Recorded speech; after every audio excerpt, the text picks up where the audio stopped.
I'd like to welcome everybody here this evening. This is the Zoning Board of Appeals. My name is Lynn Fiddler and the chair of the board. Tonight is December 14th, 2021. It is currently 6:35. Tonight's meeting ID is 841-5587-5332. Passcode is 984795. I'd like to remind everybody that this is a hybrid participation meeting. And please note that while an option for remote attendance and/or participation is being provided as a courtesy to the public, the meeting hearing will not be suspended or terminated if technological problems interrupt the virtual broadcast unless required by law. I'd also like to remind the public and anybody that is listening in on their phones that you need to press *6. You need to press *6 to have yourself heard, and then when you're completed with what you have to say, you need to press *6 again to mute yourself. And I will remind you as that goes on. This evening we have Larry Keane on Zoom, who is one of our associate members and is zooming in. The rest of the board is here. We have Chris Blesos, Lynn Fiddler, Steve Feeney, and Brian Murphy. Our building commissioner, Andrew Stewart, and Nancy, our administrator. I'm sure everybody's been and of course Bob Galvin, town council. No smile. There it is. Okay, so this evening we have new hearings. We have a case 2184, which is going to be continued. I'm going to get to that in a minute. So we have 8 new hearings. We also have a continued hearing to date certain of February 8th, which is case 2172A. And we have a closed hearing of 2159A, which is the Town of Marshfield Harbor Master. And this hearing is being withdrawn without prejudice. The board should vote to approve that. The board will vote to approve them, just giving a heads up here. I'm going to have to do a roll call on Larry where he is zooming in before we get this started. We also. Yes, Lynn, I'm here. Hi, Larry. How are you? I'm good, thank you. I'm home at my house. Okay, and you can hear me okay in the board? We're in the selectman's Perfect. office, obviously. Okay, very good. All right, anything else I need to do before we get this underway? We're all set. All right. So let's get started with 2159A, which is the Town of Marshfield Harbor Master, and this board has been working on this for quite some time now, and this is being withdrawn without prejudice. So I'd like to make a motion to grant that, and do I have a second? Second. Seconded by Brian Murphy. All those in favor of granting the request to withdraw without prejudice? Aye, Chris Belizos. Lynn Fiddler, aye. Steve Feeney, aye. Brian Murphy, aye. And Larry Keane. Aye. Thank you, Larry. Alrighty. We also have case 2184, which I am going to read into the record, and this has also been requested to continue to 12/28. 2184, Eric and Erin Trottier. Is that, am I pronouncing that correct, Nancy? Pardon me? Trottier? I believe so. Okay. The petitioners are seeking a variance in accordance with 305-10.11 for relief from 305-11.09.c.6 and a special permit in accordance with 305-11.09 of the Marshfield Municipal Code to create an accessory apartment within the recently constructed addition on the property located at 74 Park Avenue, which is further identified on the assessor's maps as being on parcel J09-08-22 and is located in an R2 zoning district. This applicant has requested a continuance. I would like to grant that continuance. Do I have a second? Second? Seconded by Brian Murphy. All those in favor? Chris Belizos, aye. Lynn Fiddler, aye. Steve Feeney, aye. Brian Murphy, aye. Larry Keane? Aye. Thank you, Larry. Lynn, did you mention the date to be continued to? To February, the 28th, I thought I Okay. said. I did say that. I don't know if I said at the very end. 12/28 at 6:30, time certain.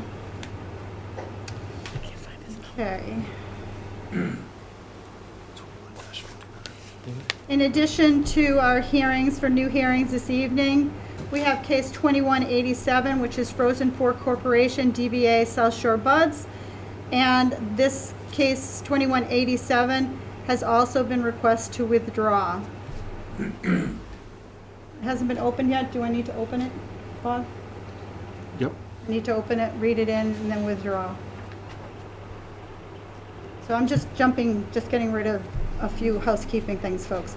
So this is 2187 Frozen Fork Corporation, DBA South Shore Buds. The petitioner is seeking a variance in accordance with 305-10.11 of the Marshfield Municipal Code for relief from 305-7.05, signs permitted in the I district, to install an additional sign at the premises, which is a corner lot identified as 985 Plain Street with frontage on Lone Street on the property located at 985 Plain Street, which is further identified on the assessor's maps as being on parcel C1002-05A and is located in an I-1 zoning district. The applicant has requested to withdraw this case. I am inclined to grant that request. Do I have a second? Second, Brian Murphy. Seconded by Brian Murphy. All those in favor of granting the request for withdrawal? Chris Belzos, aye. Lynn Fiddler, aye.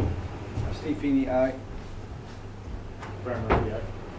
Larry Keane? Aye. Okay. Okay.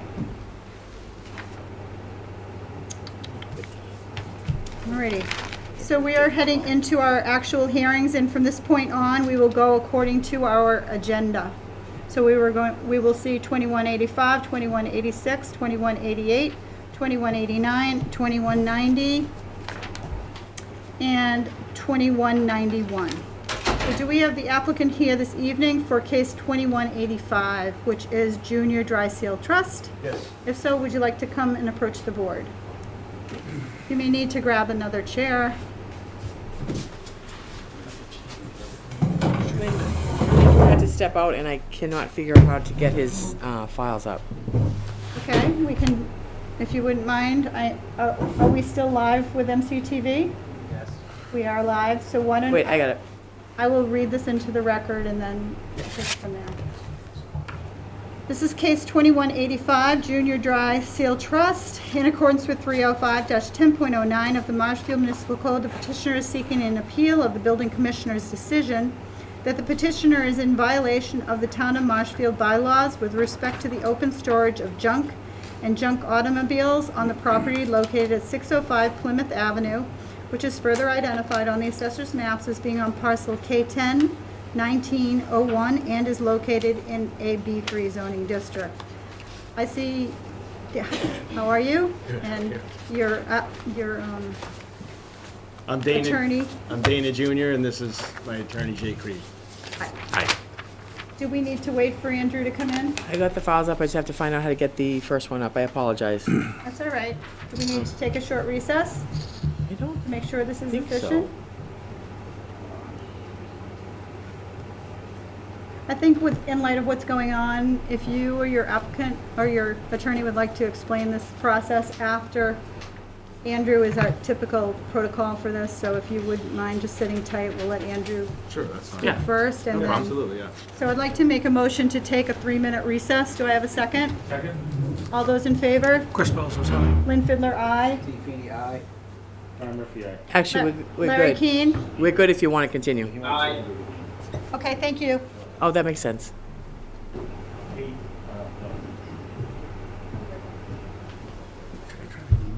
The, village of Should I try to email these that?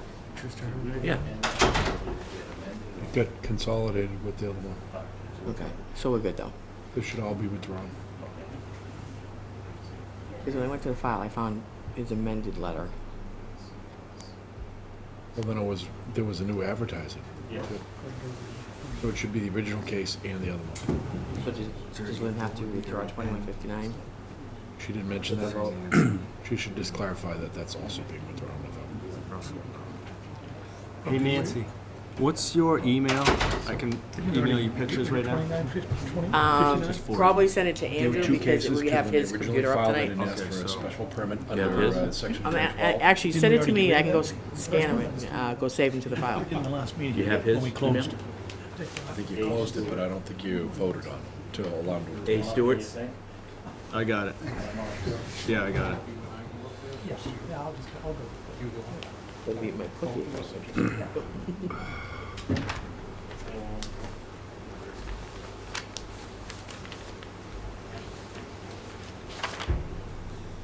Great, thanks.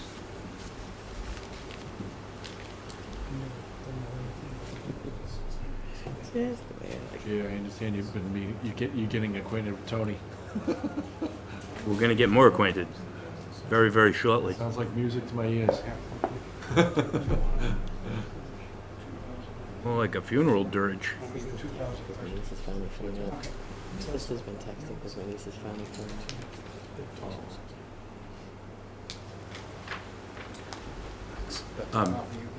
You can tell him that Microsoft has been putting me out of my network. So I haven't been able to scan. So the final So send it to me. documents I'll be sending him, I try to sent get it them out To him. tomorrow. within Yeah, 10 he'll have hours. to get his email up because I don't think And it's then up he'll already. get my Hopefully it pleadings works. by Thursday. If not, it'll be worry 2 about it. minutes for me to go down and Well, do it. I'll keep so. him busy in the meantime. Yep. I'm sure you will. I'm sure you will. Yeah, but I don't know when. I thought it would be, yeah. It's 12 to 8. Yeah, I thought it would be a ribbon cutting. Is that? I thought it would be like a ribbon cutting kind of thing. No, that's Friday. It's the Yeah. first sale, and I think it's gonna be. I heard too. I haven't seen you around. Where have you been? Where you been hiding out? All over. Housing Court? Quite a bit. Yeah. Yeah. See Kelleher? A lot of Zoom. Joe's in I Boston haven't, now. you know, I. He's I, the first justice in Suffolk County now. I know that. Yeah. I saw him in the hallway, in the back hallway behind the. I was up there on a receivership. Judge Schmales Keller. But he was not. I he think was he's gonna not do in a that great session. job. Huh? I think he'll do a good job. I think he'd do a very good job. Certainly has the demeanor. But Judge Boyle, I knew Judge Boyle while he was practicing attorney in Abington. And he was a good lawyer. I think he's a really good judge. Yeah. He's got a great temperament. That's what Joe does. Joe is very good. Which is rare in that court. Boyle, he It's hard. stands out in that I court. mean, it's hard Yeah. to have a good temperament. I mean, you could go crazy in Yeah. that courthouse. Absolutely. I've only seen him get like a little bit worked up. People were speaking, just going crazy in the audience. I haven't seen him in action as a judge. But I'm sure he'll be fine. Yeah, I've gotten good reviews from folks I know. So. And I told him he would. He's got the right temperament.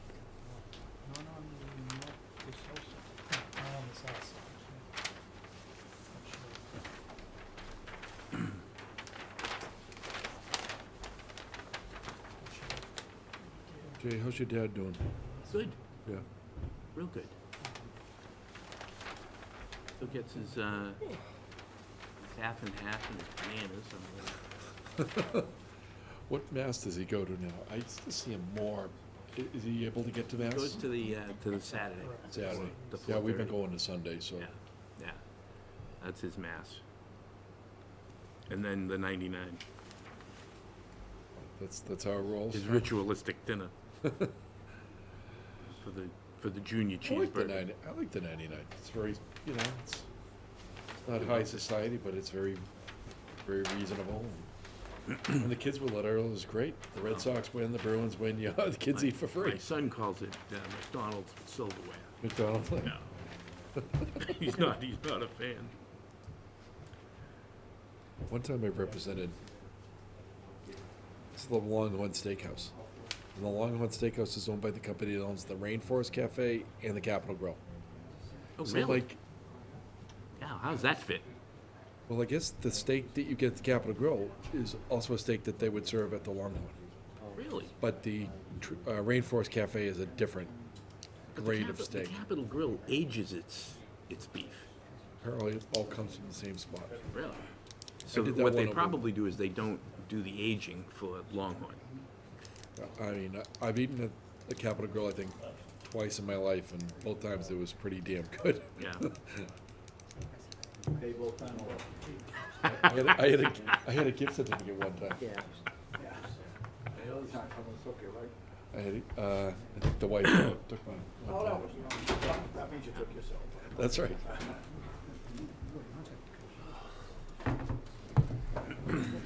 All right. Yes. I'd like to bring this meeting back to order. Do I have a second? Second by Brian Murphy. All those in favor? Chris Bellis, aye. Glenn Fidler, aye. Feeny, aye. I think I sent you an email with Larry Keane? Aye, I'm here. Okay. Short little recess there to do a few things. Okay. So, at this point, I have read your appeal into the record. I have explained that I'd like to have Andrew's input on this before, and so the floor is yours to explain the situation to the board. We have read it and reviewed it, but let's start there. Okay. Bring up the letter here. It's on the, I found them on tabs. What is it? So if you minimize this, or just bring it up again. It's one of those. Oh. That's why I couldn't find it at first. Basically, what happened was I received some requests for enforcement of the zoning bylaws, that the lot was in violation of the storage of junk and boat storage regulations. And this was in response to that. I sent a letter of violation for the substantial amount of junk and junk automobiles, and then the setbacks for the use, and also for the restriction on boat yards and boat storage.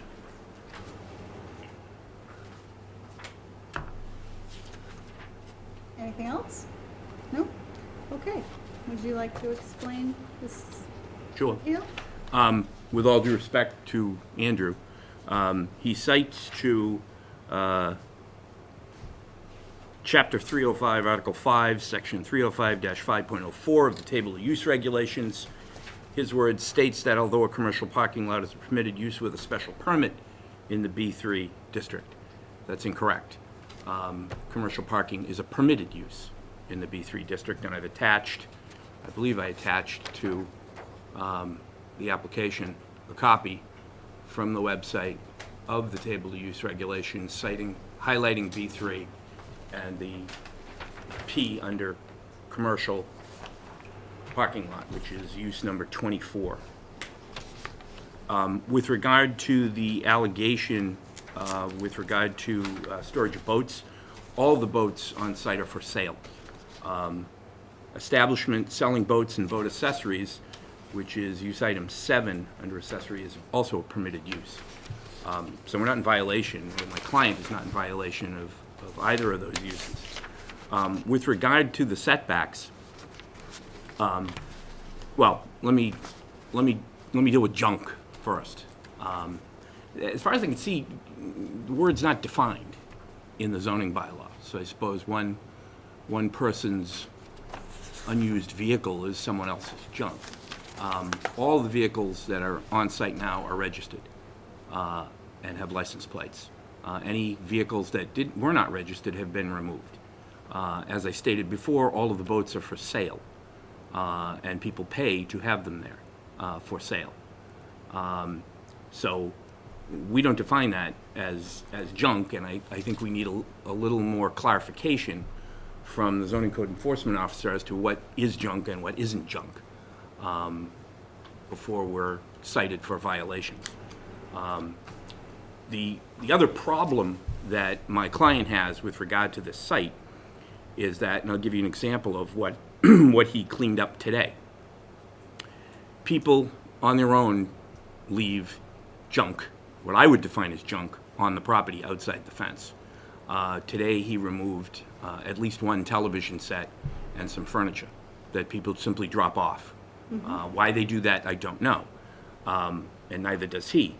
But as a means of trying to address it, the property has surveillance cameras, at least 3 surveillance cameras. We're going to review the latest storm, shut them down, and they have to be repaired. But once they're back up and running, we're going to position them in such a way that we can catch license plates and file complaints with the Marshfield Police Department with regard to folks dropping off junk on the property and trespassing.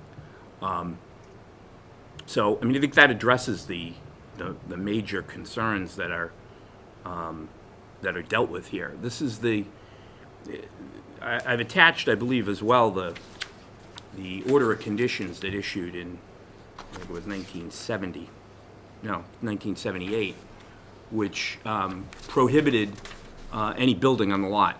In point of fact, this was the old Clark Phillips bus lot when he provided the school bus service for the town of Marshfield. The lot had a shed on site, which was the office / storage shed for those uses. When that building required rebuilding because it was falling apart, the Conservation Commission refused to allow permission. So there's only the uses that are available, since we can't put a building on the site, or my client can't put a building on the site, that are allowed under the zoning bylaw. Those are commercial parking lot and boat sales, and that's what we do. So that's what Dana does. So outside the fence, is that your property line? Is the fence the property line? No. So outside the fence, is that your Part of the storage area as well? Okay. Right, correct, yeah. Any other questions? Well, quick question on the form itself. The box you've checked on Form 2A, reverse the order or decision for the following reasons. I don't know if that's a typo or it didn't come through in your email correctly, but it doesn't really say anything. It says the building commissioner is in error as to the permitted uses at the premises which. I don't know if there's more that should be there. Make the record clear what we're talking about here, but it sort of Well, I mean, ends before we get to the punchline. Thank you. well, I thought that I just explained it. You can't require a special permit for a use that's permitted in the zone. Your table of use regulations is the answer to that question. And the difference between the letter citing a violation and your use regulations is the fact that we're selling boats, or I Mr. got that Junior is part. selling The boats, not... question is more procedural for me, Bob. Is that, the way that's currently on the public notice, is that sufficient? Explain again. Look at the notice. It doesn't say a reason. Building commissioner, this is the order. I mean, if we can, if orally is sufficient, then I'm, I think it's Glad fine. to move on. I think it's sufficient okay, notice. that's my only question. Yeah, I think it's sufficient notice.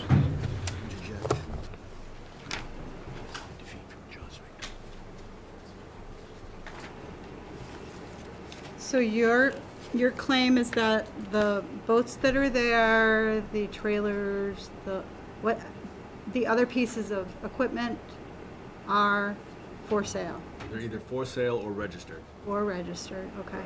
And, There's two pieces. There's the commercial parking, yes, and that would cover the vehicles and the trailers.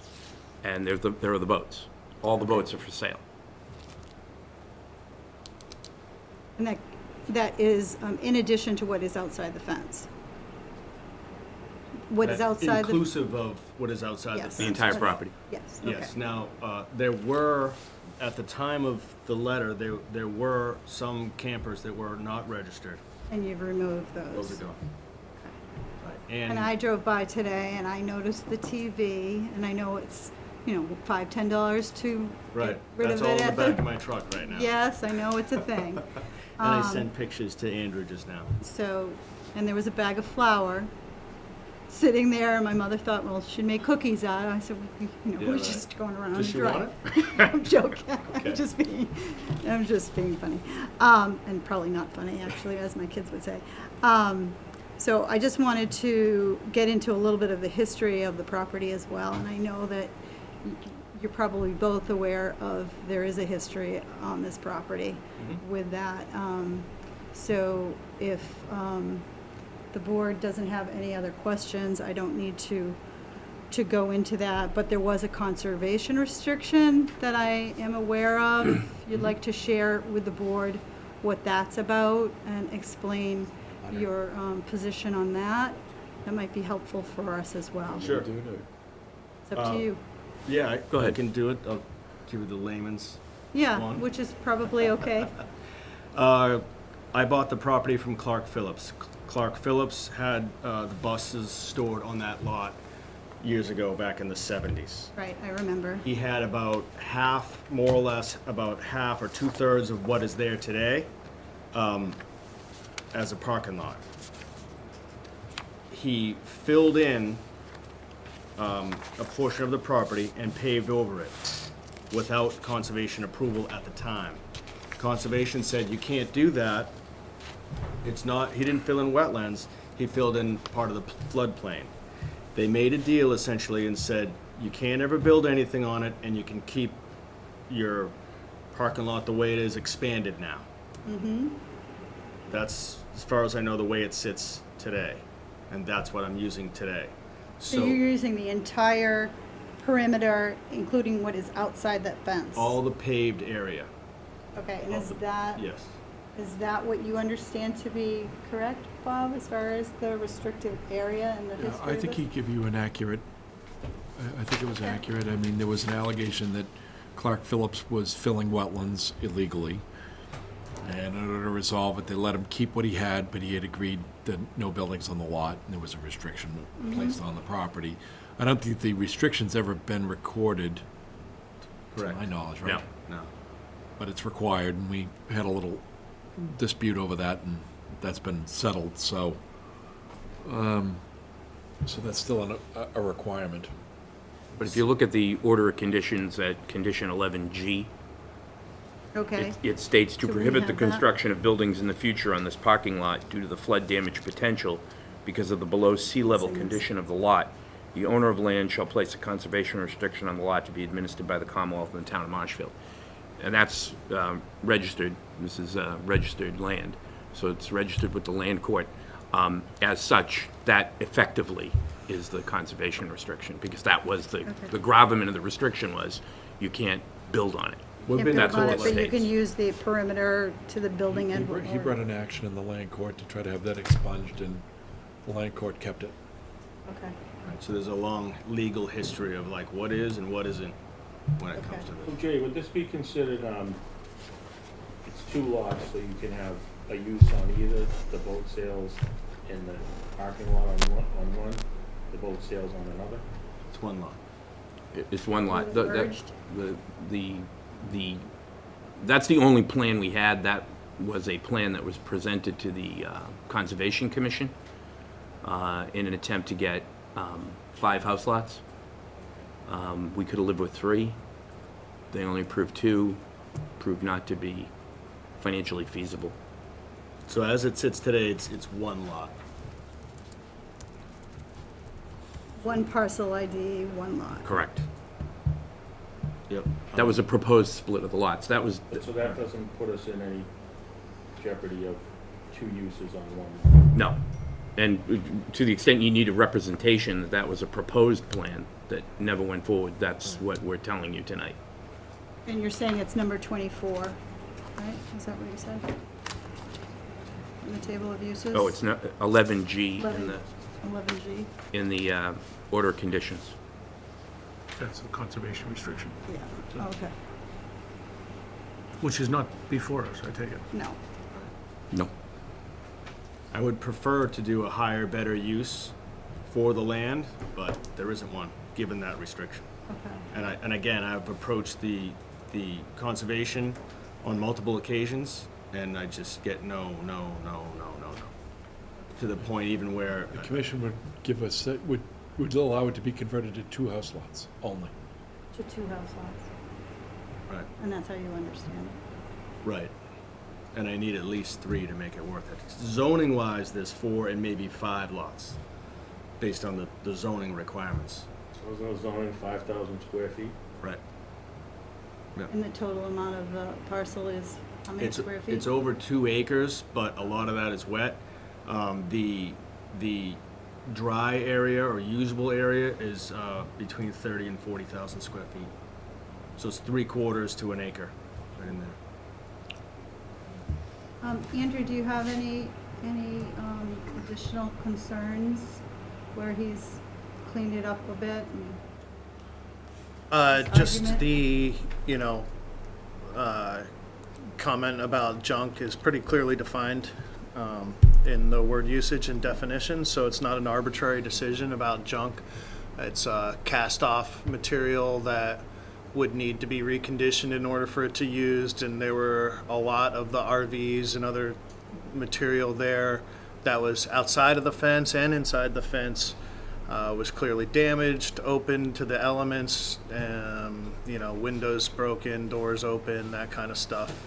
So that was technically that stuff, and unregistered, flat tires, all that stuff definitely meets the definition of junk. Okay, and Have you those, been out there since then, Andrew?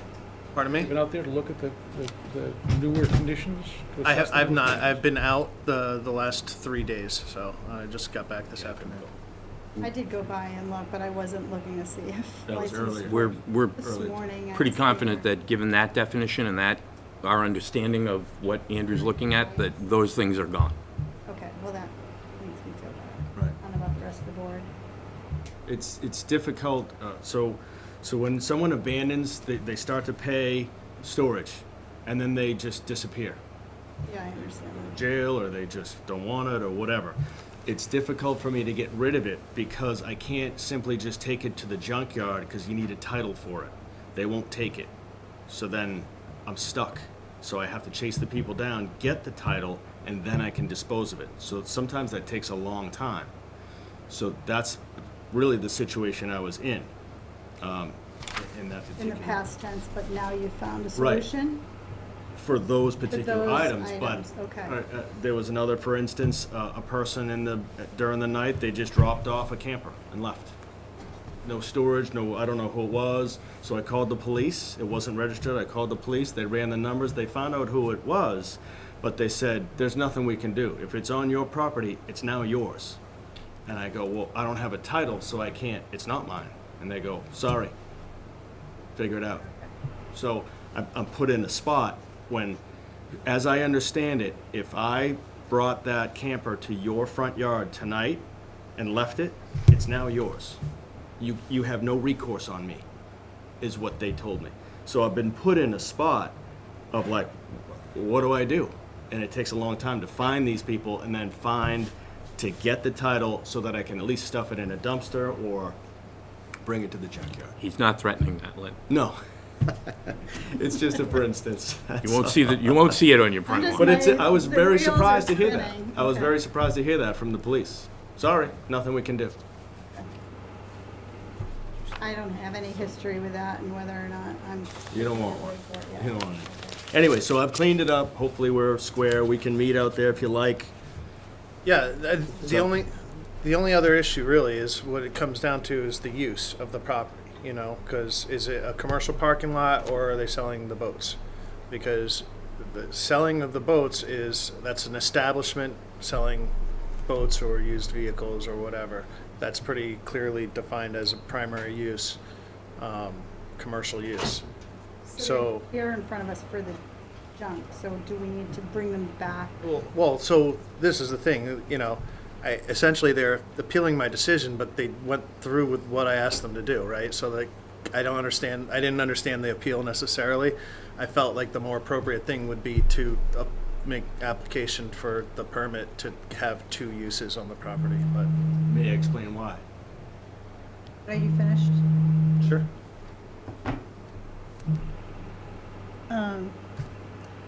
If you'd like to explain. As I said, it takes time to find these people and to get the titles. So I didn't know if I could do that by today's date.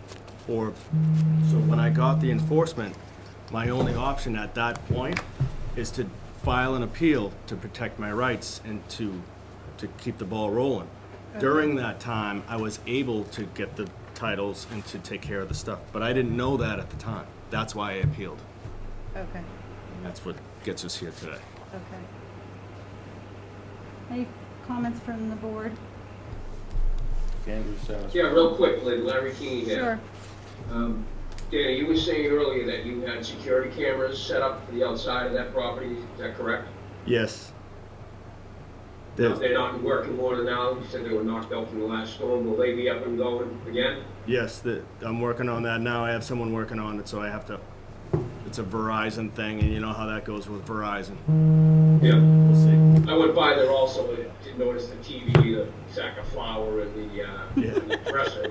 It's clearly, that wouldn't, I don't feel that would be something that you would be throwing at the side of your property, that you clearly have an illegal dumping problem going on there. And Right. that should be rectified and addressed accordingly.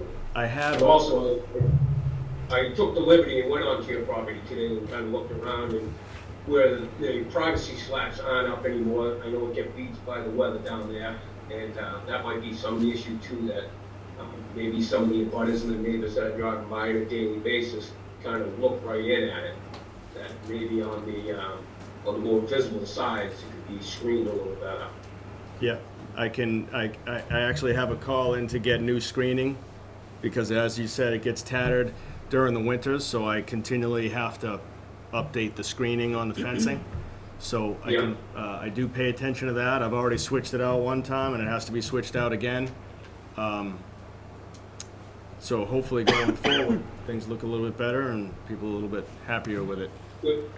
Now, something you might be able to do too with just your, the people that are storing their personal items in that location, you might just have them kind of neaten up themselves, something that you don't need to do, kind of put the responsibility on the people that are in there. Yeah. Park more straight. It's not as regimented as Clark Phillips has buses in there nice and straight like arrows. Right. It's kind of like herding mice. Yeah. Sometimes. But this, reading through this paperwork, this has been going on since 1978.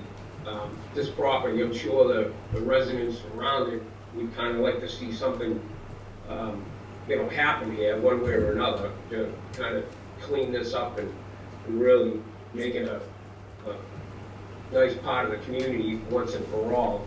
Do you have intentions of doing something like that, or is this going to stay a storage lot for eternity? The way it sits right now, it's based in eternity because it's my only use of the property. If I could go back to conservation and make a deal with them again, and I can come out with at least 3 building lots, there would be 3 houses or commercial properties there, and I think you'd see a whole lot different corner there than what it is. But until I can work that out, it is what it is. This is the highest, best use for what it is, given those restrictions. So, yep. Now, have you initiated any additional conversations with conservation Not recently? yet. Not within the last probably two years. So I can probably go back to them. I'd love to do something better with it. So Larry, there was a lawsuit between Dana and the town in which Dana sought to have the restriction on the property expunged. And that lawsuit was resolved against Dana. And there was a discussion with the commission at the time about potentially allowing a different use of the property, and the most the commission would allow a few years back was 2 houses. So that's why Dana's telling you that. right. Yeah. So it's a matter of numbers. They had conceded to allowing 2 residential lots on that property. Right. Is that correct? From a conservation perspective, yes. Yep. Well, again, I just go by there, not as often as I used to, but a couple of times in the last week or so, and I'm sure the neighbors would like to see something occur there, And in the short term, should definitely be cleaned up and have the illegal dumping situation addressed. As far as people abandoning things in your property too, you might want to communicate with the DOT, because there is a process you can go through to obtain titles probably a bit faster, that if you send registered letters to the last owner and they don't respond, there's a time frame that you can just get the title to the vehicle. That might assist you a bit too. Right, okay. All right. So I do have a question regarding the use, so if we could just go back and get that checked off the list. So you have, under retail and service in our table of uses, establishment selling boats and boat accessories, that's number 7. Also are informing the board that you have, it's referred to as boat marina or boat yard. So those are 2 separate uses.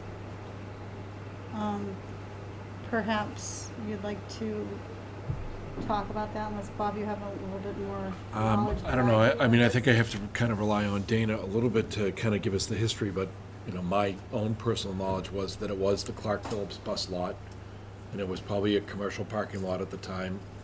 I don't know when boat sales occurred, but it was a school bus lot when I was a kid growing up, and as long as Phillips owned it, as far as I know, and then Phillips lost the bus contract with the town and stopped using it as a bus yard and probably used it for some other type of a commercial parking lot, but I don't know when the boat sales started.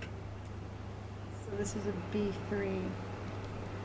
If it's. I mean, boat sales is a permitted use, but B3 is not a mixed-use district where you can have more than one principal use. Right, so, So that does have to be resolved. And the other, you know, with parking lots, there's performance standards, and one of those is no display of merchandise. I don't know if that falls into selling of boats in a parking lot. I don't know. I think the commercial parking lot is a grandfathered use. That's okay. I think it'd be really hard to Right. kind of hold them to a performance standards on a, what was, as long as anybody can remember a Yeah. commercial parking lot. Yep. I mean, it existed before there was a requirement of site plan review, so it's hard to hold them to a performance standard, but the second use issue, I think, should be addressed. do you want to get into that tonight, or is that something you'd like to table? Well, I mean, I think that goes slightly beyond the The scope the of enforcement why we're notice here. that we received. I but- agree. Well, not really. I mean, it doesn't, because it says in there that they should file an application with the ZBA for all relevant relief from the above zoning regulations. So it was part of the notice was to apply for any potential relief or address the violation by correcting them. So they would, So we corrected it. you corrected one, but. in the- I don't think it was clear to the applicant that I think you could, the dual I use think you could issue was. probably issue them another letter and say, Sure, look, we can do that. you have 30 Give 'em days another to 30, address the issue of a second use, and could be Which beyond the means scope if of we this can meeting. just deal with Sure. it right now, I'd rather deal with it now. After due notice. Come back again, right? Well, yeah. Or not? So you might just talk to Jay about it. No, but All right, That would have to What be do you want? noticed. what was that? Would have to be noticed. I mean, they don't have to do anything until they get a letter.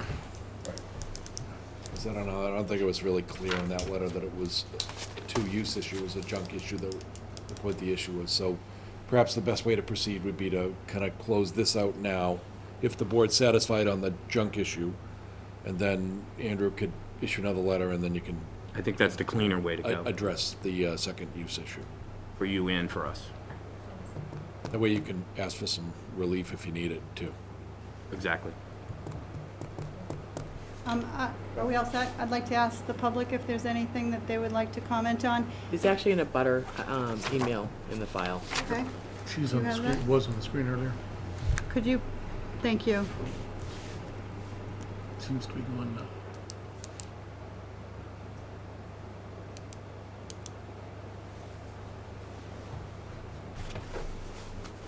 And is she down further on the scroll? What's that? There was a woman earlier, is she down further on the scroll? It's the same email. They had trouble sending it to me first.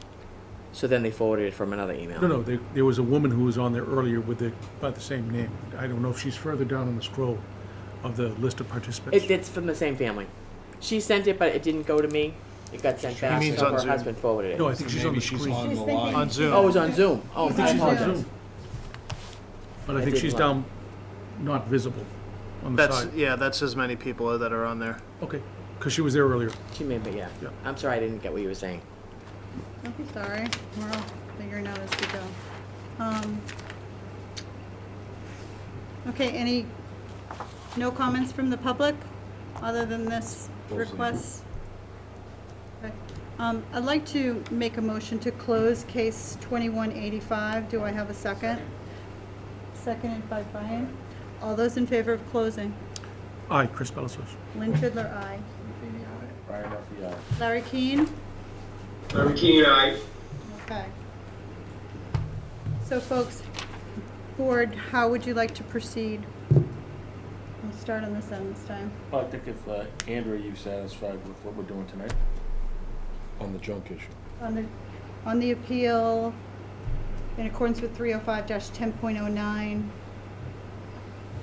in violation of the. Well, with does it- respect That's to up to open you guys. storage I don't have of- anything to do with you're making a decision on the appeal, whether I to. think the question is though, based on the representation, they've cleaned up the property of the, Are you happy with and it? assuming they've Yeah, done oh what they yeah, said, would that resolve I've the been working issue? with Dana on that. He's been communicating great and letting me know what's going on and keeping me up to date on everything. Well, is it stand I'm move making an then? effort. Yeah, I think it stands It's moved. not moot, you have to grant the appeal, Grant the appeal? okay, with the understanding that it relates to the junk issue only, and, you know, the issue of a second use is independent of this proceeding. Okay. Larry, did you hear all of that? Yes, I did. Are you, in agreement? Yes, I am. Okay. So, in light of that discussion, I would like to ask the board to, in accordance with 305-10.09, and independent of the discussion over a second use,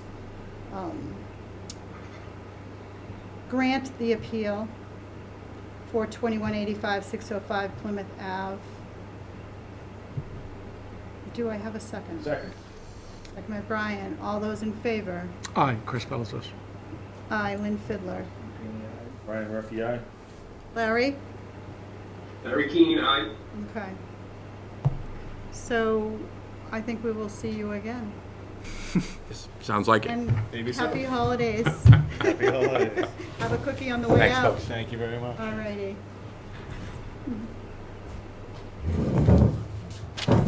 Do we have the applicants here for 2186?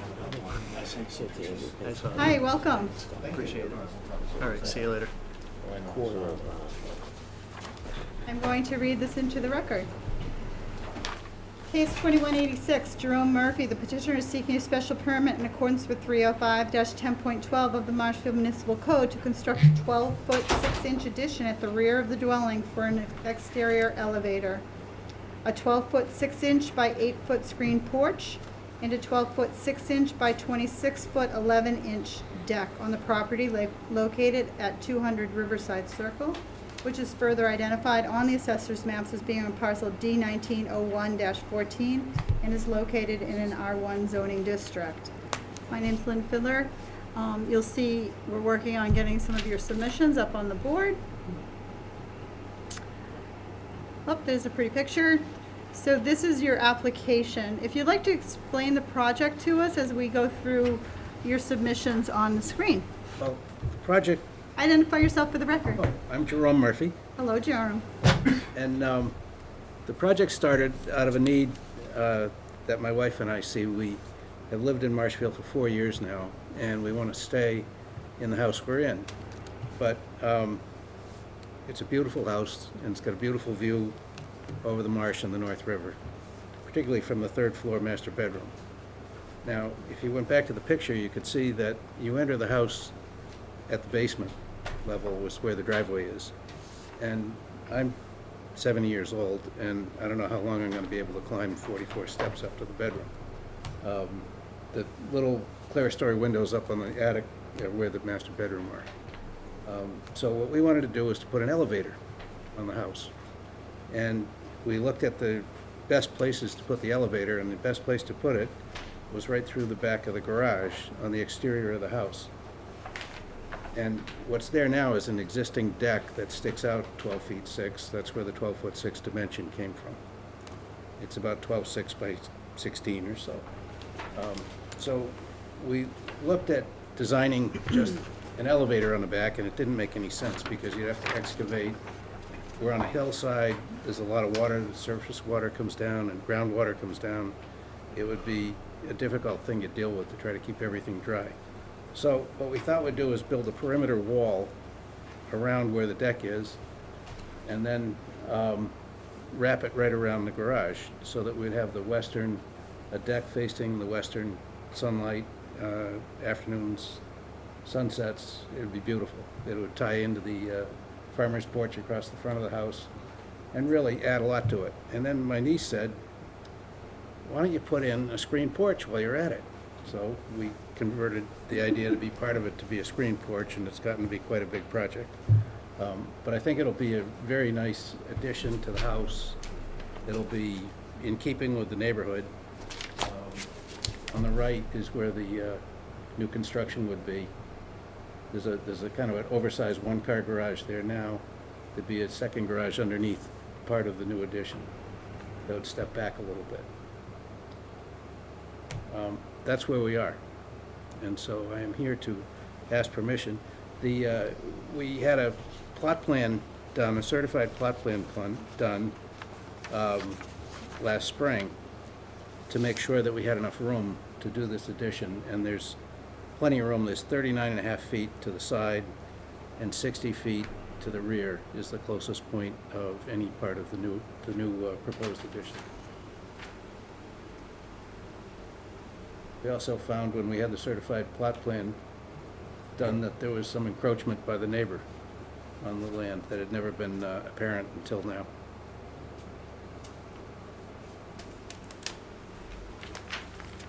So we have, we'll solve a few problems in that we will dry out the basement of the existing house quite a bit with the new excavation that will go on. We'll be able to seal the back wall of the garage with the new wall. We'll be able to take care of any surface water. There's an existing beautifully done landscape plan to take care of surface water through a swale at the back of the property that leads off down. And there's no wetlands on the property. We've been to conservation and they've confirmed that. But the neighbor next door below me on the hill, who's a wonderful neighbor, did express concern about water in her house because her house is dry as a bone and doesn't want to see any of my water. So we have a plan on how to get rid of the water that will avoid hitting her property at all.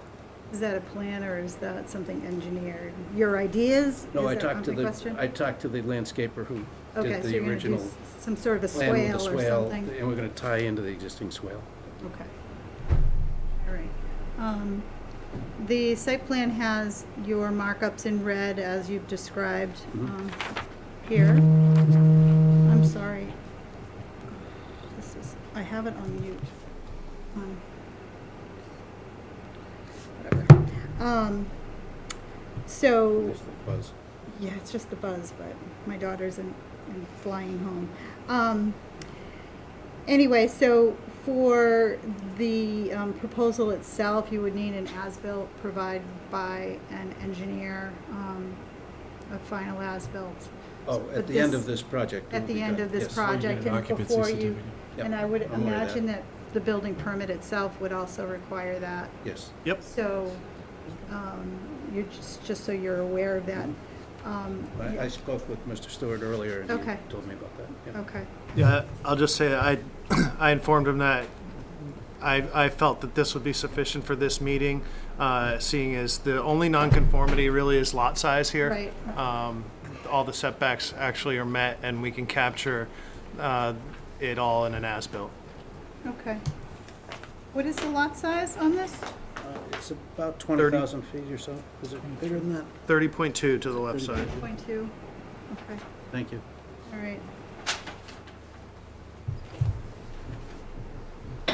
Alrighty, any questions from the board? I have none. No, thank you. Larry, you all set?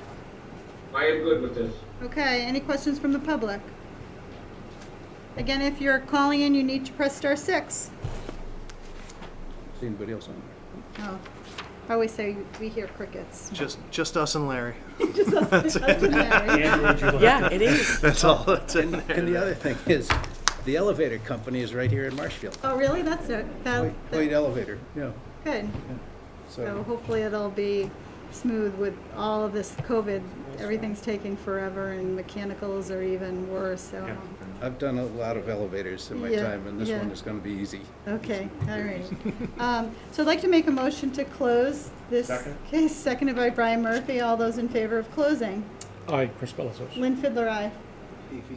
Brian Murphy, aye. Larry? Larry Keane, aye. Okay. Any deliberation? I think we're good. I'd like to make a motion that we grant the special permit in accordance with 305-10.12. Do I have a second? Second. Second by Brian Murphy. All those in favor?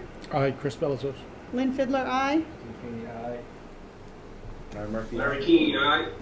Okay, we get Brian and we have Larry, so you're all set. You're all set. Good luck with your project. Thank you very much. All right. Good night. Good night. Have a cookie on the way out if you care. Okay.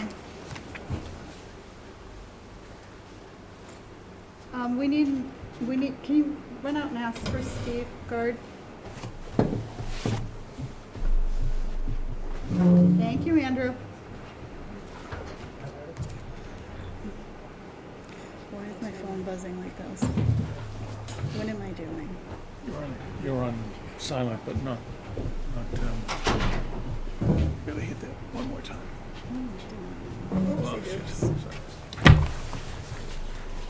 One more time. That's the one I want.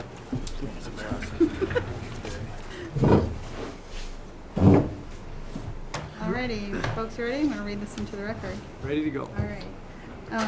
This is case 2188, Frozen Fork Corporation, DBA South Shore Buds.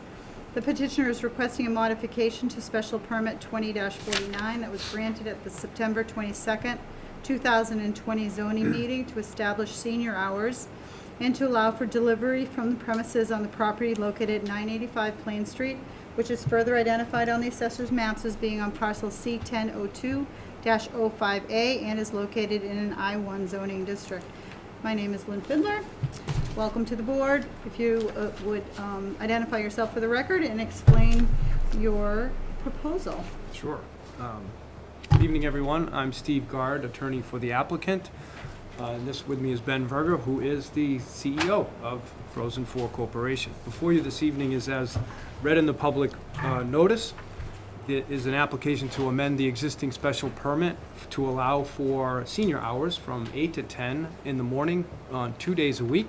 This will offer the senior folks an opportunity to enter the store at a time when the public is not in the store. They typically require a little bit more time with the representatives in the store. They have typically they have more questions about the products and what they can achieve as far as the goals that they are requesting.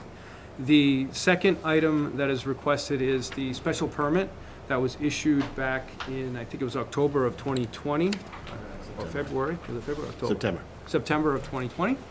That had a special condition number 9, which prohibited delivery from the premises. At the time, it was understandable that that was a condition of the board.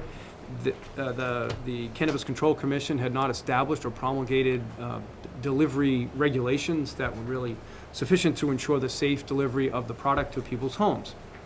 So in the application summary that I submitted as part of the requested findings of fact, there is a quick section that I'll just highlight a few of the things for the record, that delivery regulations to assure the board that delivery is safe and effective way to deliver the product to the customer.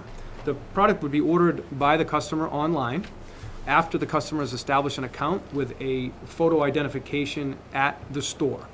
That photo identification has to be presented to the delivery personnel at the place of delivery. It has to match the one that's at the store already on the account. That would be verified through electronic device verification.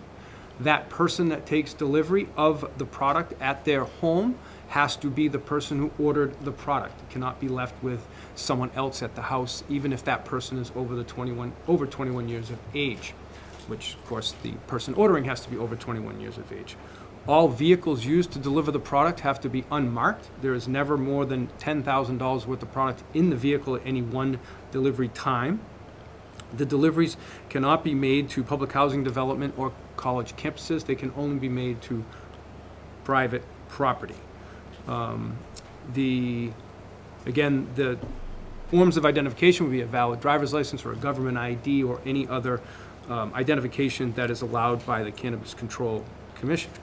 The delivery from the premises would not change the site configuration in any way. Our delivery vehicles will enter the building itself through the garage overhead door in the back and would be loaded and unloaded from in the safety of the interior of the building. It would exit through the normal traffic scheme set up at the site, and it would also, delivery would typically cut down on the number of people who would come to and from the store to pick up the product themselves. So the delivery itself is allowed. You may ask why, is delivery allowed and where is it allowed? It's allowed in any town that has allowed or approved the retail sale of cannabis. So, or a town that's opted in. Some towns have not yet approved cannabis for retail dispensaries, but they are allowed to opt into the delivery, which means that those towns might not have a dispensary, but they do allow delivery to their town.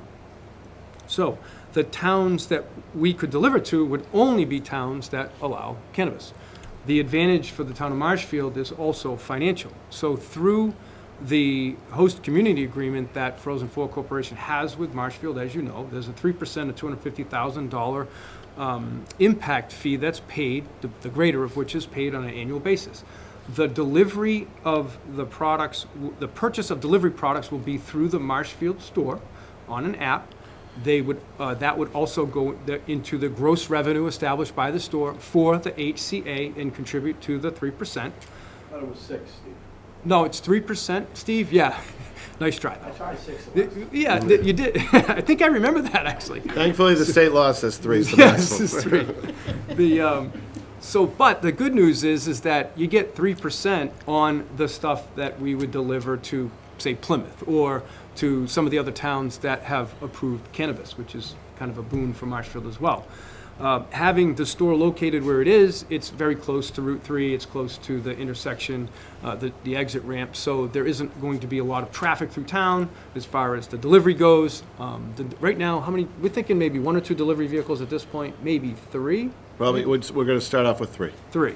And then they'll each go for 2-hour deliveries. So they'll be on a 2-hour loop or cycle somewhere. So they'll be basically gone from the store for at least 2 hours. They have to go out, make the deliveries, and get back within the 2-hour window. And none of the windows are during rush hour traffic because it's obviously not financially beneficial to pay people to sit in traffic. Right.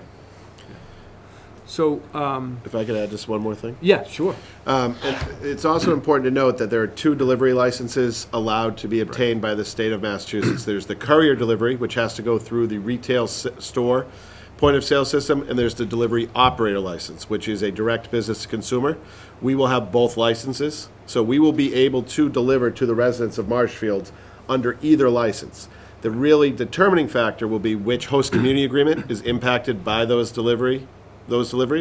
If we use our delivery operator license, the town of Bellingham would get the 3% for all the delivery sales, even if it's to a Marshfield resident. Right. If we use the courier license out of Marshfield, which is our preference, every delivery we make out of Marshfield would go to the town of Marshfield. And we plan on using the courier license out of Marshfield for all deliveries from Quincy to the Cape. Even though we have the operator because of the base of operations, we estimate that we're talking about additional revenue of, the revenue difference in an annual basis will be somewhere between $7.5 and $15 million a year. So I would much rather give that to you guys than to the town of Bellingham, which is God knows how many miles away. Which is why, because that's where your product is produced? No, that's just where we have our host community agreement for our delivery operator license. Right. It doesn't matter where so the delivery is a little funky as far as, because there's no actual physical location required. It's about where you have a host community agreement signed. So do you already have a courier license? Yes, we do. Yes. We've been using it since October. We did a trial run with a dispensary in Salem. So you have a courier license in Mass and a delivery? We have a provisional delivery operator and an active courier license. We can have a final delivery operator in February.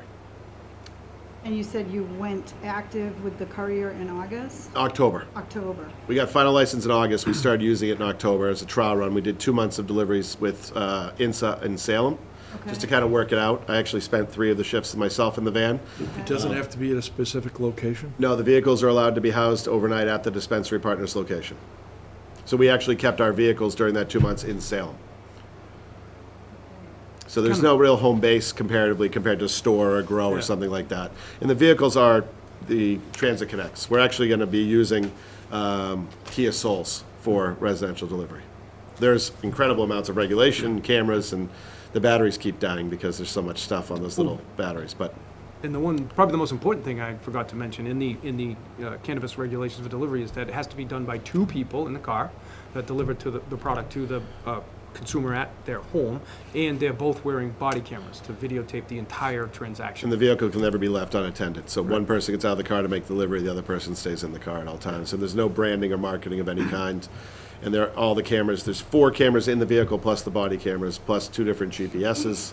Right. Was that the same criteria that was used when you were coming through the application for the merchandise to be brought to the Marshfield location? No, transporting, so if we're just Yeah, that's transporting, different. Strict. yeah, There's it's just less an art- strict. Less strict.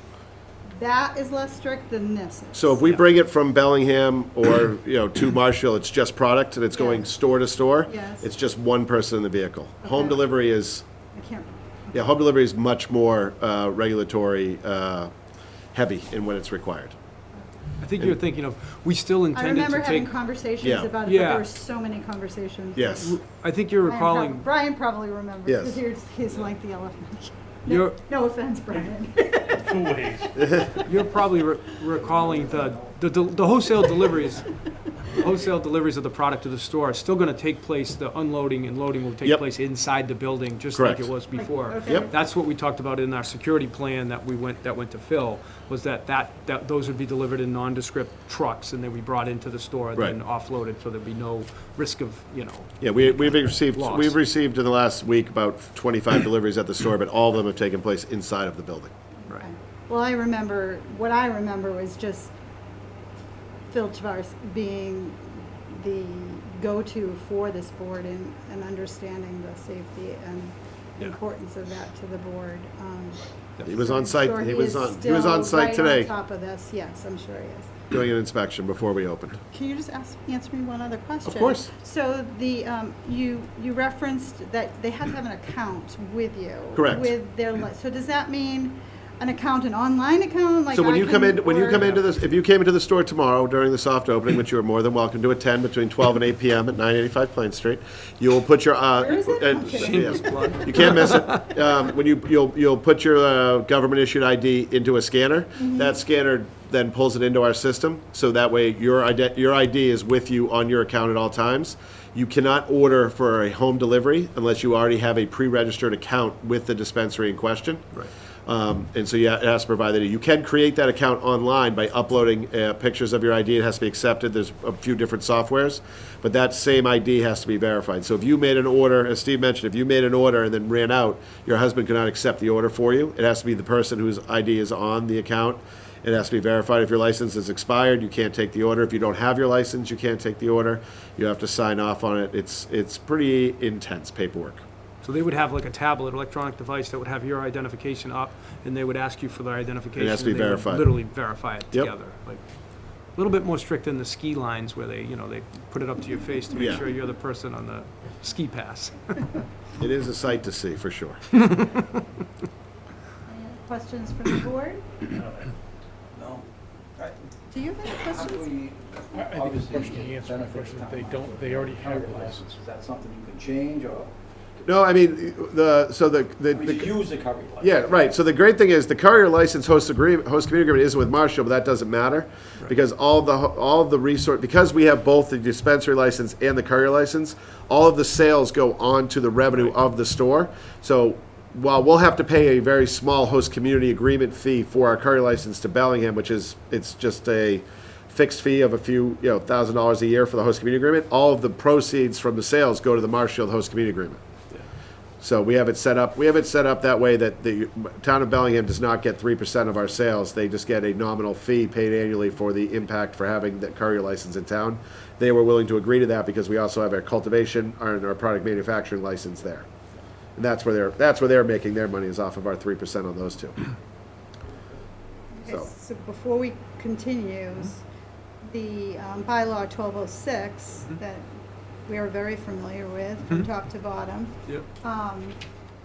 The impact of this on that 1206, have you gone through that and have a response to? Yeah, the so bylaw? what I did was, I did it came in today, the Form 2C requested findings, go through the special conditions from the bylaw. Essentially, Lynn, the stuff is the same as I said last time for each of the items. On number 6, it goes through the entire, it's the activity shall be contained within a secure building, the hours of operation, which we just noticed. There's no identified restricted activity. None of that stuff has changed. Okay. So but I did reiterate those in the application. That was one of the things, like when you modify a special permit, I get torn between just asking for this change versus, well, I really need to explain that the findings that you need to make in order to make the change are the same as before. So that's why even though I republished it, a lot of it's the same, with the exception of number 13, which goes through those delivery restrictions or delivery regulations that I identified earlier. So all of these are essentially the same. The only difference is we actually have to stop delivery at 9 p.m., even though the store's open till 10 p.m. All delivery vehicles have to be returned to their location empty of all product before 9 p.m.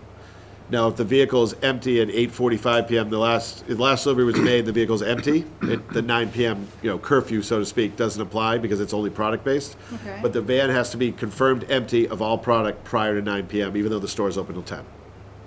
So there won't be any deliveries made.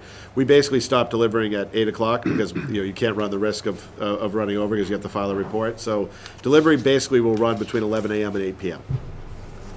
If it would make the board comfortable, I'm happy to run through the criteria tonight. I think just because this is so new to the Sure, board, it's sure. an educational thing. Yeah. So, So- is that okay? I just don't want to. It'll just take a second. I think anyway, it's yeah. a. So it's yeah. under number 6 of the requested findings. Essentially what I did was I took that 12.02 and just went through it line by line and had a response to each of the requirements of the performance standards, so to speak. All activities are contained within the secure building. We talked about that. The delivery will be done, the loading of the delivery car will be inside the building. Hours of operation are as proposed, qualified with a 9 o'clock shut-off for the delivery cars. I did add that the senior hours are also located in number 3 at 8 to 10, 2 days per week. There is no identified restricted activity within 500 feet of the property line. We talked about that before. That's all been, nothing's changed. We're not changing the property. There's no burning or consumption of any marijuana on the premises or related to the delivery. No residential units located at or on the premises. There is no drive-through proposed. The delivery has nothing to do with drive-throughs. There will be no exterior signage that depicts marijuana products, equipment, or plants. That remains the same. There will be no outside displays. Delivery doesn't change that. There will be no dispersement of pesticides, insecticides, or other chemicals into the outside atmosphere. Delivery will not affect that as well. There will be no odor of marijuana detectable by any normal sense of smell. That won't be changed with respect to delivery. The applicant has submitted to the Marshfield Police applicant security measures, which we have submitted previously. None of that changes with delivery. The applicant, The one thing I would say is that I left that in. The applicant has, however, caused to be filed with the board an acknowledgement of the police chief. That was for the previous application. I don't think we have any kind of letter other than his verbal understanding that delivery is okay. Like he represented Yes. that delivery is And we've okay. walked Chief Tavares through the delivery process and protocols, Yeah. both from when the vehicle pulls in empty to loading of the orders to the vehicle going out. We've showed him the vans. We've explained to him how the cameras work. He's watched video of how the cameras are tracked during the day and seen it all. And he's expressed to us that he's fully supportive of delivery. Yeah. And where do the fans sleep at night? In the right now, they're in the warehouse at 985. So we only built that building's a little over 11,000 square feet. We built out about 5,200 of it. We left it used to be the Quirk car dealership, so what it would have been the auto repair section is unfinished. It's just warehouse space, so we're keeping them overnight because we don't want to take up parking spots for empty vans. And you've indicated you're gonna start with 3. We're going to start with 3 vehicles. Yep. How high do you intend to go? For Marshfield, I mean, we're also going to do the direct to consumer delivery up closer to Boston, which will be a separate site, focusing on that. But in Marshfield, we'll probably get up to, I would think, if we're successful, we'd get somewhere between 5 and 10. Because again, we're focusing on the South Shore, Quincy down to Plymouth. What's to stop you from having 50? The number of towns that allow it. So you got to remember this. The one thing is we can't deliver in a town that has banned a dispensary.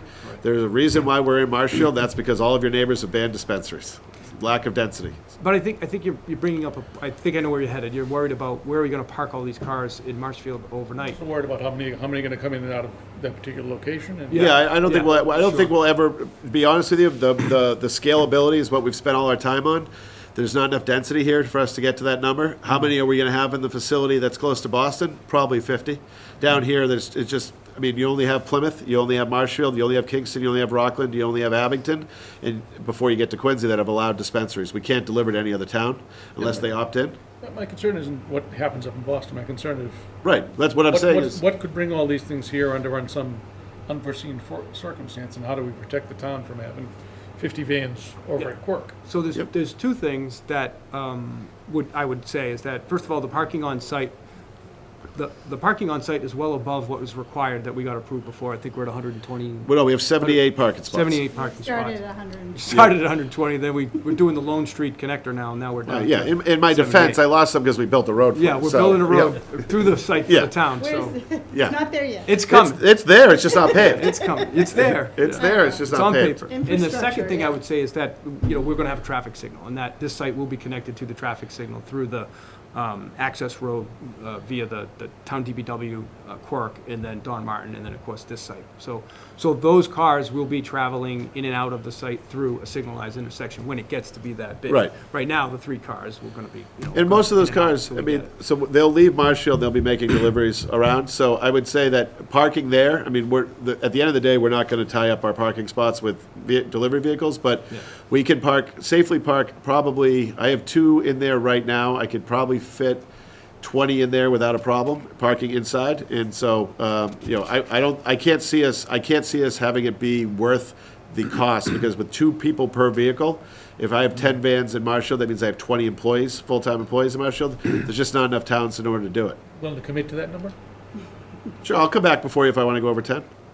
Oh, yeah. That might be a That's fine. smart way Yeah, to that- go yeah, about We'd this. be Sure. happy to. That's fine. We hope we can.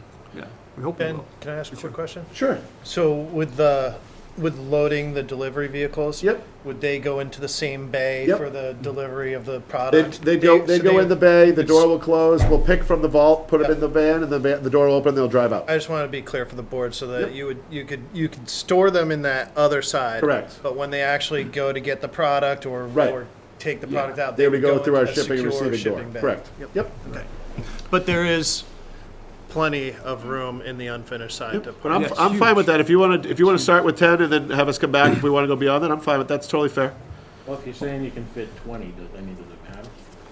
No, because like I said, I mean, the reality of the situation is that we have multiple licenses in multiple locations. So I'm fine with committing to the 10 for the courier license in Marshfield. I think it's a good start, and it's based on the density and what's going on. I don't see that being an issue. But I think if it's and the other good news is, when I do come back before you to ask you to increase it to 10, I'll be bringing the old ledger with me and show you how much money it's causing getting the town. So I think it'll make the conversation a little easier. But I think it's a good start. We can all try Well, it I on the think that sides. the money, Yeah. I think that I have to be clear that the money thing is not supposed to be our My It's a concern nice is trying it out for size and seeing how. Yeah, no, I'm with you So, 100%. I mean, I understand you sharing that with us, but again, Although I think the biggest reason you're is, here for other reasons other than, I mean, the reality of the way the regulations are written is that I could deliver with 20 vehicles in Marshfield under that other license if I wanted to.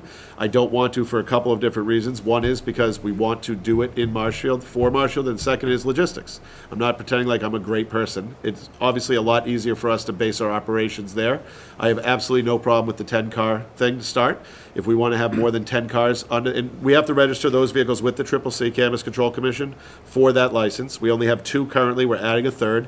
When we get to number 10 and we want to add 11, we'll schedule a time to come back and have a conversation with you folks before we do that.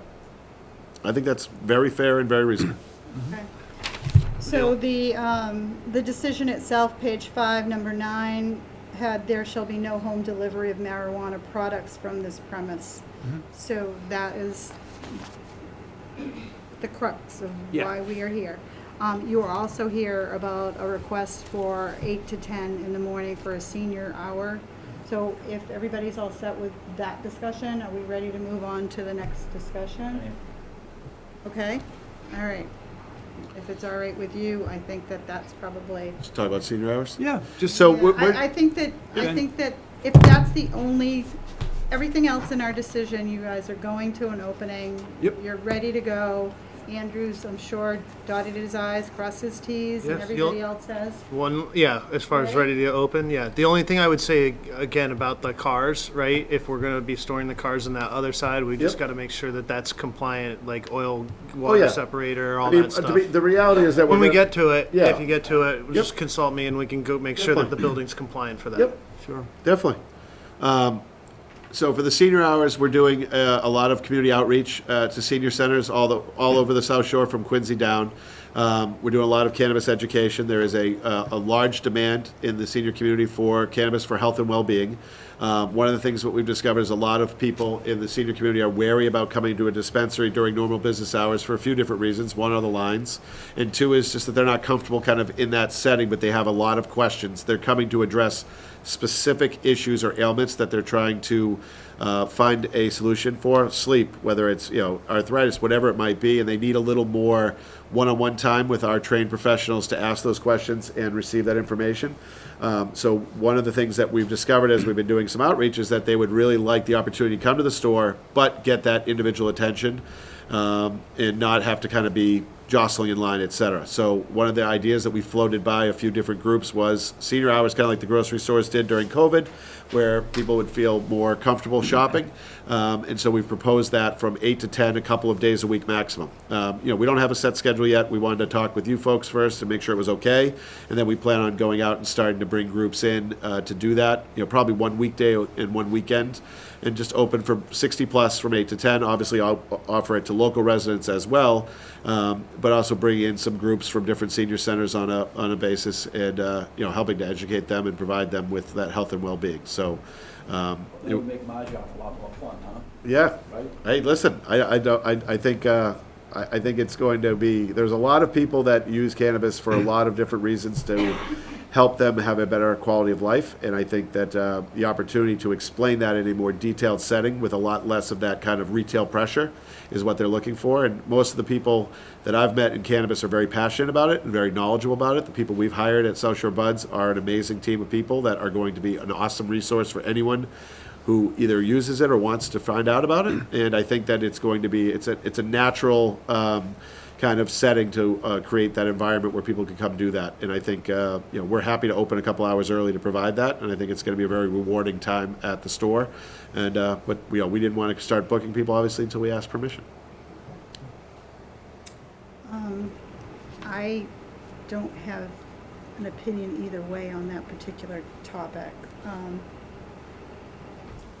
So the board would like to weigh in on that? I think it's a good idea. I think do a lot with the senior center. I might suggest 9 is a better time to start during rush hour, but if you're bringing buses in and out. Okay. Not over 8. Is it every Just day an or just hour, 2 days a week. just 2 days a week. You're Yep. saying 8 in the morning, right? 8 to 10. Yeah, we open at 10 o'clock. Talking about traffic in the morning. Yeah, I get- think get we had that up and down conversation 139. about the buses, and that was part of the 10 a.m. 8's a better start time time. for bringing in a senior. 'cause they do stuff early at the senior center. I'm talking about traffic on 139. That's what, I understand. You're talking about bringing them in, right? So Yeah, well, both opening it up and bringing them in. So bringing in some vans or buses from the senior center, like having some, having some dedicated senior centers that are coming down, but also opening it up so people, yeah. 7:30 to get there at 8. Right. You're open at 8. So. Yep, and it would also have it open for any other retail customer that wanted to come in. It would be shopping for people that are over 60. We obviously know everyone's age because we have to check your ID when you get to the door. So, You'd still have to be, though, a certain age to get in on those 2 days a week before 10 o'clock, right? I'm sorry? It's not just open at 2 days early, it's only 60. Only 60 from Yeah. 8 to 10, correct. so you 2 days a couldn't week. assist, Right, so if someone stopped in that was 25, we'd say this is Come back at senior 10. hours, No. we open to the rest of the public at 10 o'clock. Not Just hard. like they did Yeah. at the grocery store. Exactly. Yeah. I think, and I envision more seniors driving their own vehicles to the Yeah, I site think as both. well, mostly, and then, occasionally there'll It's be a better idea if they take the bus. I don't disagree. Well, I'm just talking for both things, because I know that's how they operate, so I mean, I think it's good both ways, but I wouldn't want to kick it back an hour to 9. I'm just raised the issue of whether or not, traffic concerns are something to consider, but I'm not, I mean, we're probably I'm not just- married to 9 o'clock, I'm just Yeah. putting it out there. Yeah, we're probably only, we're not talking about busing in 800 people. We're just talking about having a small group of people, having a small group of staff there, and really having it just be a continuation of the education programs we're already offering at the various senior centers, with the opportunity to make purchases after that. Because obviously when we go to the senior centers, the way the regulations are written, we can't bring products, we can't bring examples, we can't, walk through. And I think one of the biggest feedback we've gotten from seniors is that when they actually do go to introduce cannabis into life, they don't know what to get. And with cannabis especially, if you make a mistake early on, you usually don't go back because you have a bad first experience usually be your only experience. So we want to make sure that doesn't happen for people of all ages, but especially for seniors because there's it's usually a little more mission critical in their need for health and well-being. anything going on with drive-through? Absolutely not. And is that just, It's not, It's not allowed. It's not allowed. I mean, even though, and I know that curbside pickup is not something that the town wanted, the CCC has issued guidance that they're allowing it. We're not pursuing it because we know the town doesn't want it, and we're fine with that. well, we wanna had need it as inside a number building. 5 on our Yeah. special permit, so. It's just, Require all sales to be inside the building. yep, Yep. uh, Okay. we're not even going down that road. So your some establishment outside. is closed, Yeah, but Two he's express something like what Triple M does, we can drive up in your car. No, I know, but we are gonna have 2 express lines. Yeah, for but online he's talking orders. about, because that's inside the building. He's talking about, Triple C's allowing curbside pickup outside the building. I get that. Yeah. But we're gonna be able to mitigate the time that customers Right, are in we have the express, store, because exactly. We're gonna have 2 express Right. registers for people who have ordered online. They're literally gonna be able to get in and out of the store in 45 seconds. Yes, exactly. If you order online ahead of time and you show up at the store, your order's waiting for you, you will spend You less gotta than go 30 in, seconds. but it minimizes your time there. Right. We're achieving our Traffic. goals without having to have conversations about the difference between the CCC guidance and the town's desires. Yeah. okay. So your decision, page 4, under special permit, has you closed Christmas Day, Memorial Day, Labor Day, and Thanksgiving Day. Still the Correct. case? Same. 7 a.m. to 5 p.m. for manufacturing, Monday Right. through Saturday, still the Yes. case. Stays the same.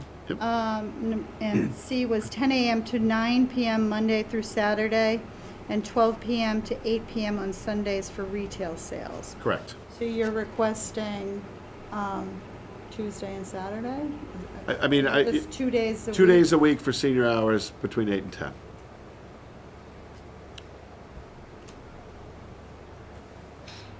Senior hours over the age of 60, 60 and over, Correct. 60 plus. I'm getting close to that.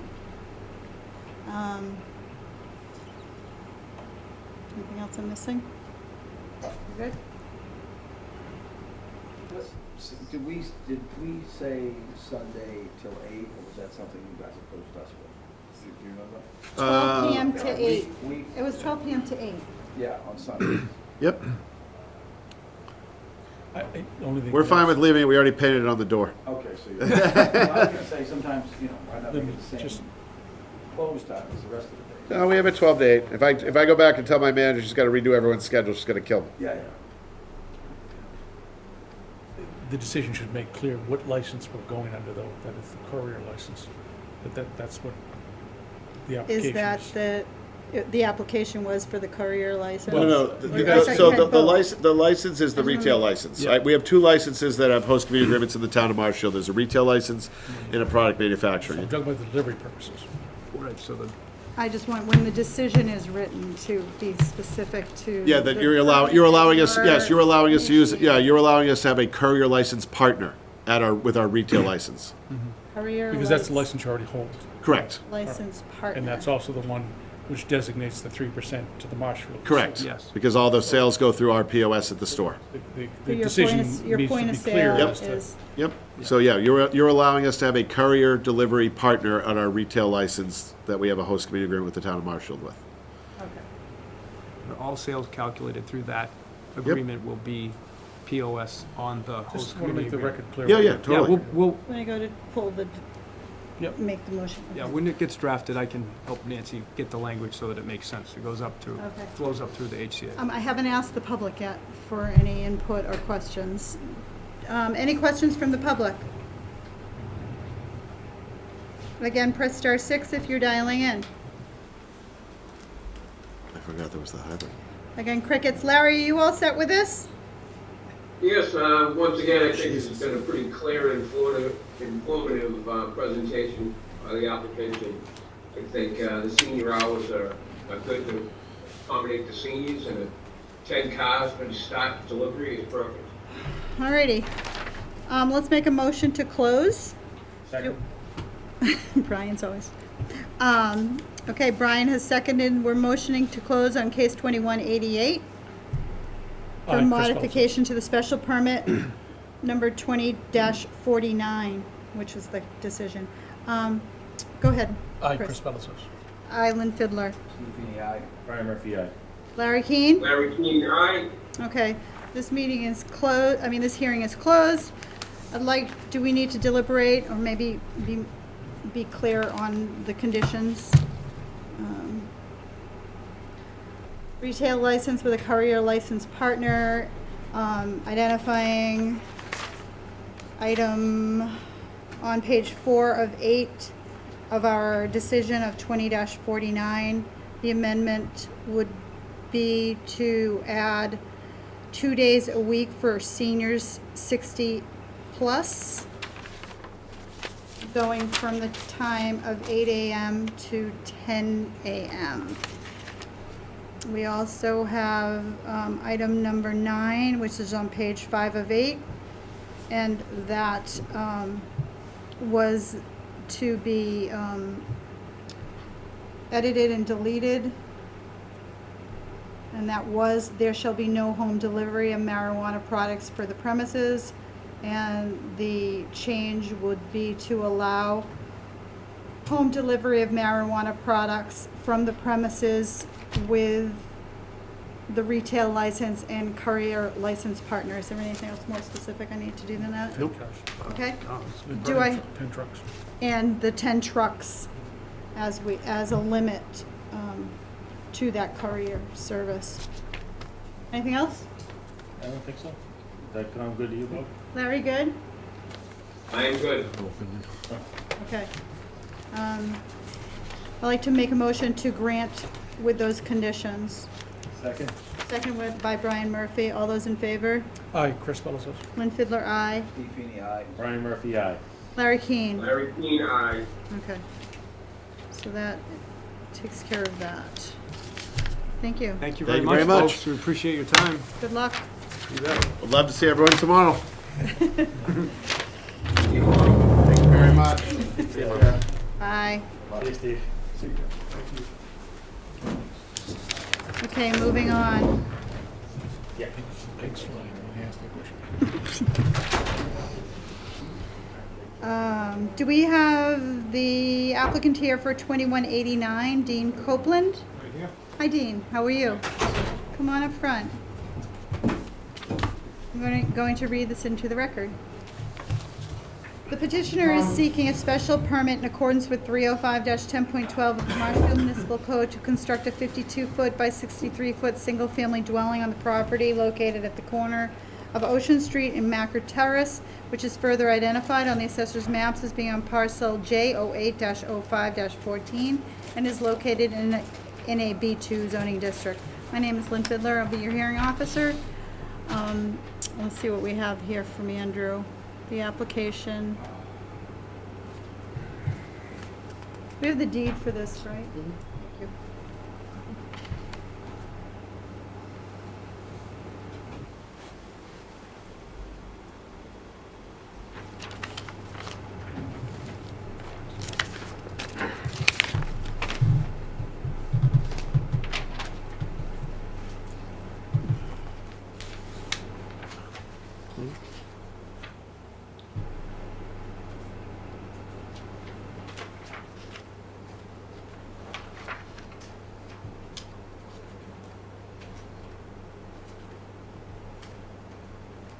Alrighty.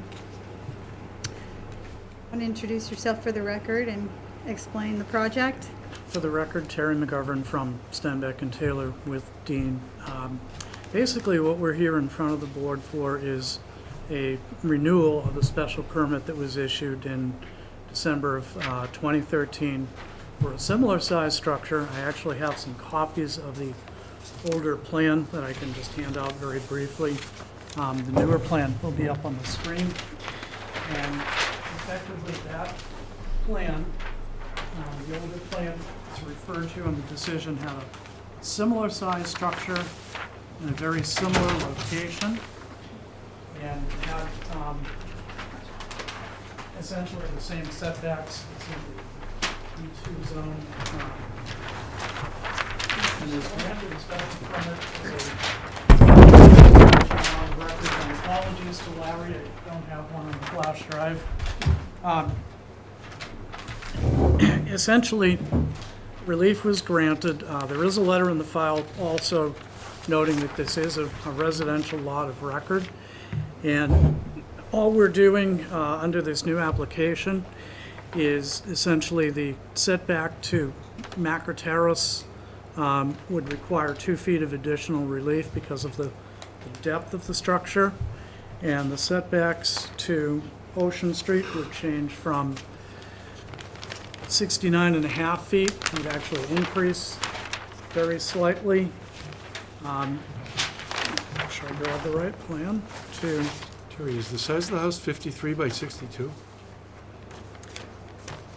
So it looks like it's 24, 28 by 64. It's 63 long and 52 deep. 60, 28, and then No, the old house was 64 by 28. The old house was 64 by 28. The new house, Did you pass on the old plan? yeah, I gave them that that's for reference to the old decision, which we had submitted previously and is up on the screen. Should be in the packet. But I wanted to make sure I have But the, it says 32 on one side and 52 on the other. So this is 32 or 52? It looks like it's 32. well, he puts the garage wall.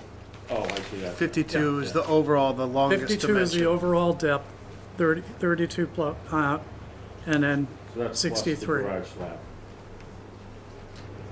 So basically, what we're requesting is that the setback to Macker Terrace, as a residential lot of record, we had noted back in 2013, our setbacks were 10 foot and 7.5 foot, 10 foot front and rear, 7.5 foot side. We're actually showing front side to Ocean Street and rear setbacks as being conforming because we'll have an 86 foot rear setback, a 15.9 foot side setback, and a 75 foot front setback to Ocean Street, which is fairly similar to what was granted in 2013. And our setback to Macker Terrace, just because of the increased depth, would be 21.9 instead of 23.9. So effectively, we're asking for renewal of the special permit with just 2 feet of additional relief on that Macker Terrace side. Other than that, all of the same conditions in that decision are identical. Nothing has changed. 21.9 to what did We're you say? going from 23.9 along Macro Terrace as shown in the 2013 plan to 21.9. In the 2013 plan, that was a porch with the garage more towards the front. Now that L-shaped footprint is kind of flipped around, so that garage, that deeper part of the house is towards the rear, if you will, or towards the right side. And it's a deeper depth.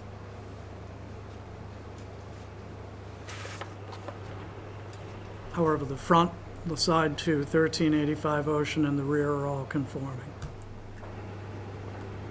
The front is 75. The side is 15.9. 9, The other side is 21.9, and the rear is 86. 86.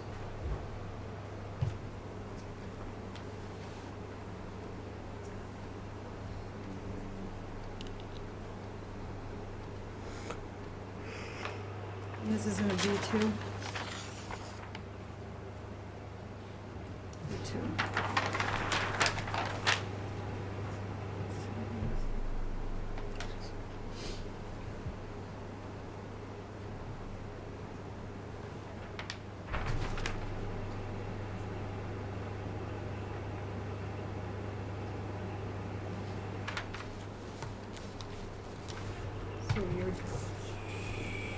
So the driveway is changing, right, Terry? Yeah, the driveway is still on Macro Terrace. It's simply, if you think of the L shape simply reverses. The driveway was more towards Ocean Street. Now it's set back slightly farther. Is it a double car garage? Do you Yes. have Yep, 26-foot wide garage, two-door garage. the 26-foot, yeah, slab? And it was 24 previously.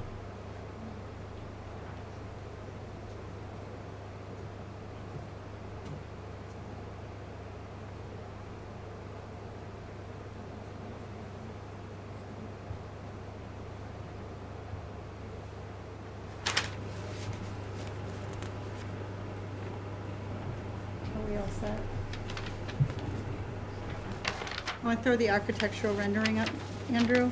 Sure thing. Thank you.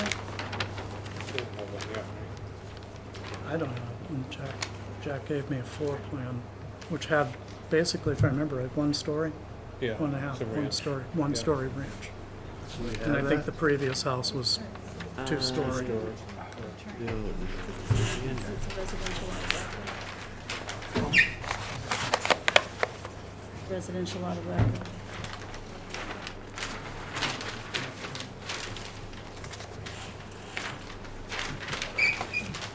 I can ask you in a minute. Ask. Yeah. No, I'll get you later. Fine.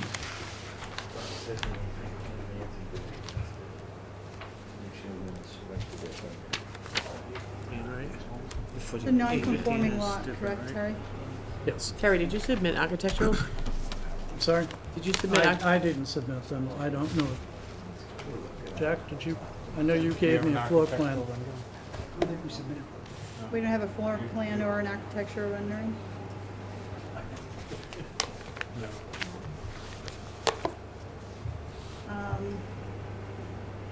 Perhaps we should continue this to another hearing date.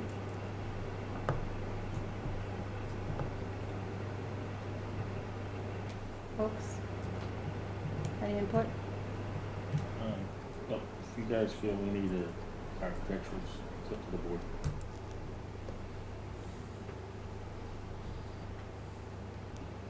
Essentially, it's changing from a two-story house to a one-story ranch, which is the increase in footprint area.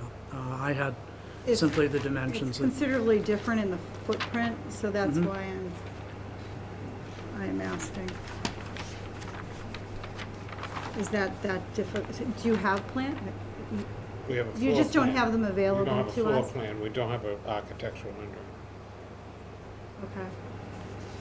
Our next meeting is on the 28th. Is there an ability for you to get that to us? Yep. Okay? And then the height of the building. If it's a ranch, it's obviously under the Yeah, it's 35 low. foot. If it's Yeah. not, that's a no-brainer. Yep. That's the only Okay. thing. We only have 3 on that night, so that shouldn't be a problem. You should be in and out. Usually we require an architectural rendering so that the neighbors can be informed on what the property and the project is going to be about. Yep. Okay? So that is something that, let's see what the public has to say, and then we'll take it from there. Okay. Larry, you all set with that? Yes, I'm good. Okay. So, yes, I'm getting to that. Yep, thank you, though. Any comments from the public on this project? Yes, please identify yourself for the record. Hi, I'm Jacqueline Mason. I am the abutting property, 1415 Ocean Street, direct neighbor of this monstrosity. I have a few concerns. One, What was your address? 1415 Ocean Street, which that was concerning because this property was coming up listed as 1415 Ocean Street. So I have a question on why it's still coming up, then how and when Dean obtained this piece of land and to ensure that it's not still connected to our property.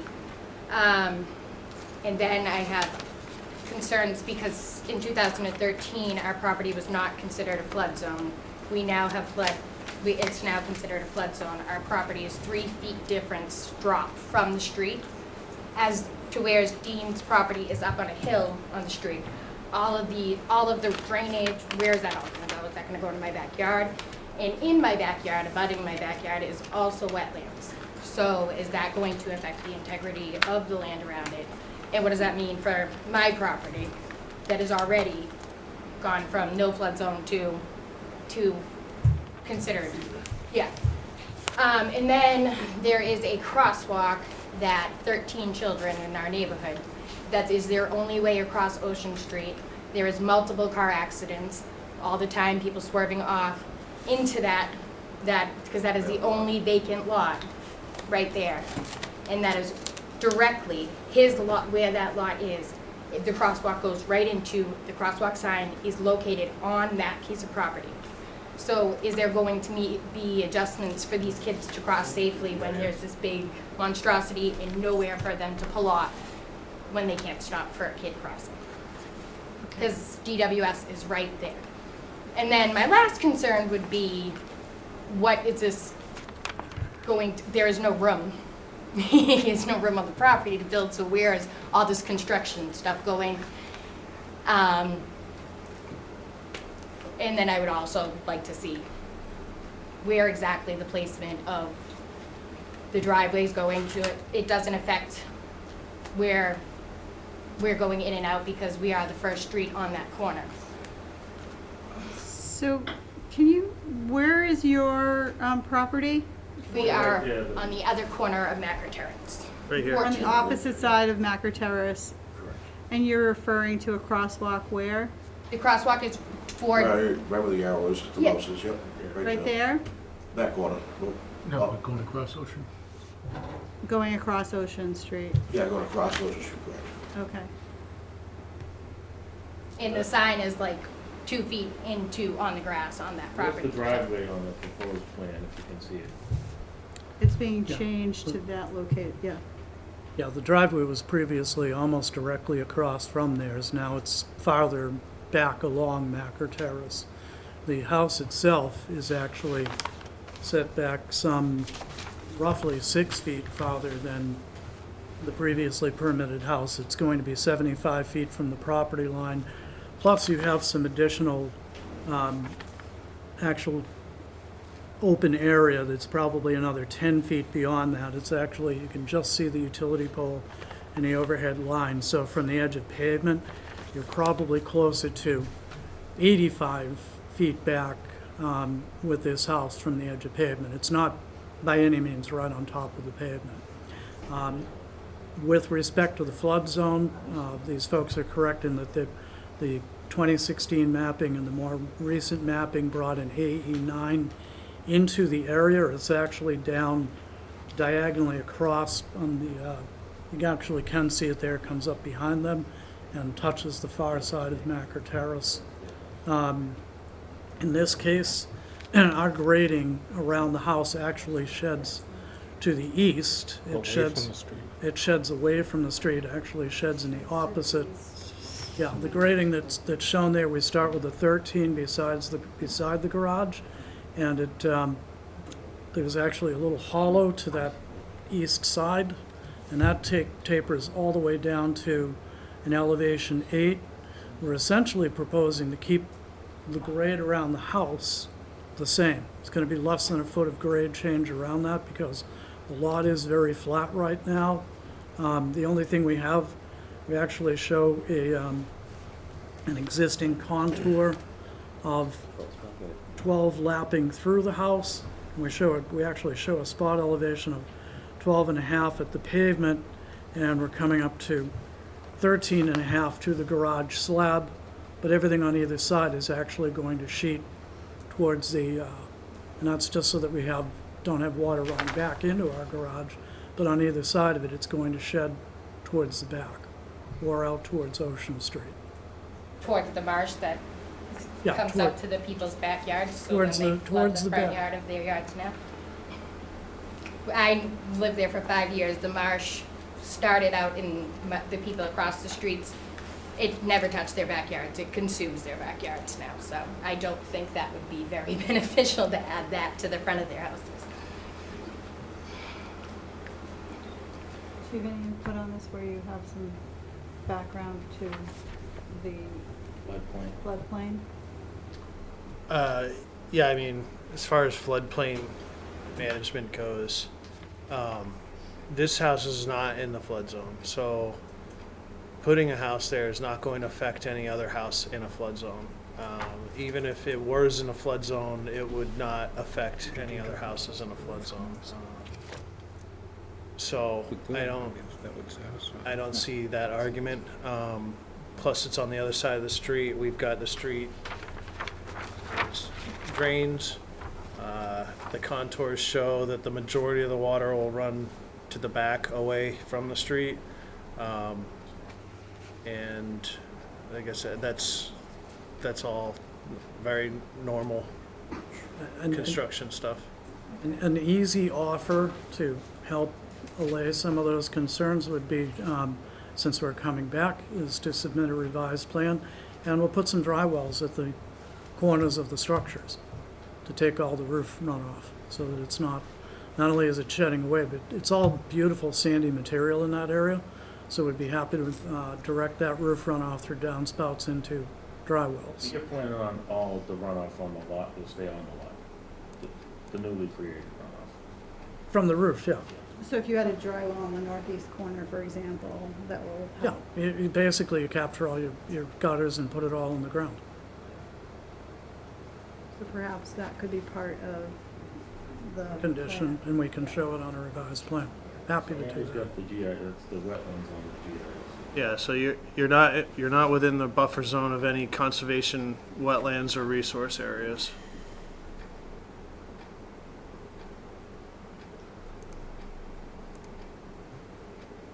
Do you have any questions to where you're here in front of this board on your actual property? Since, I mean, when you're seeing it like this, I don't know if Well, this is obviously, new you to see a you. plan of what the structure's gonna look like. And Obviously. I mean, a guarantee that this isn't gonna end up flooding out our backyard. Like I said, we're a 3-foot drop off of the road. They're all up.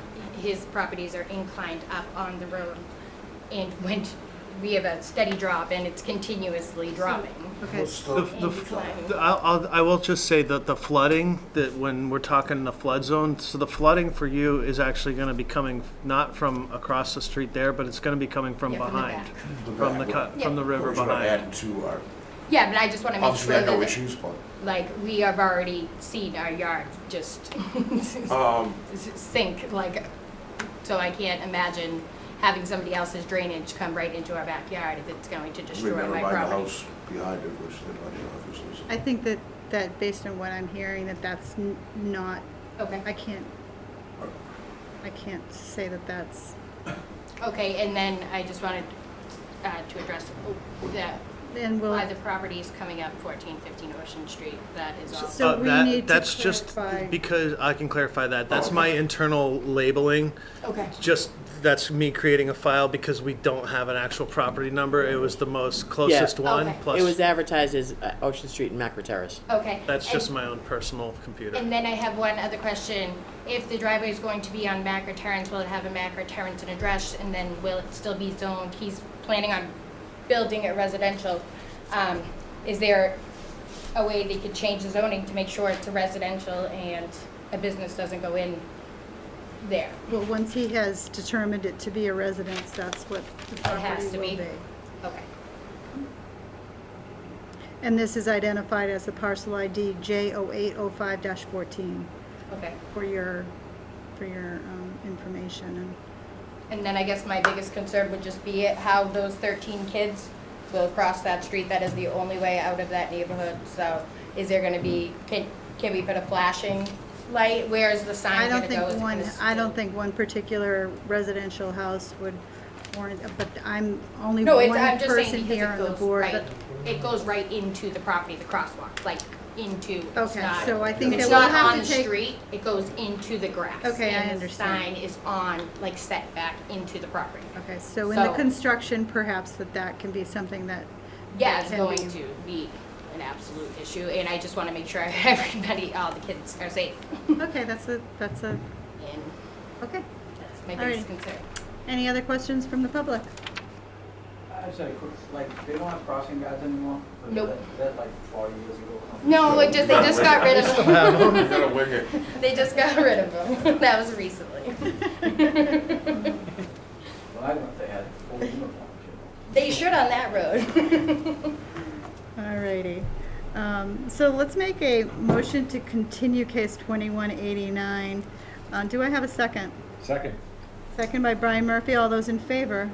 Aye. Chris Continuing it Belzos. to 1228 at 6:30, correct, Nancy? Correct. All right. Aye, Chris Belzos. Aye, Lynn Fiddler. Brian Murphy, aye. Larry Keane? Larry Keane, aye. Alrighty. So we will be back on the 28th Contingent on an architectural drawing. on the architectural drawings and that footprint. Okay? And the dry wells if you see fit. Right. Thank you. You're very welcome. I can't do that because it's on the side of the street.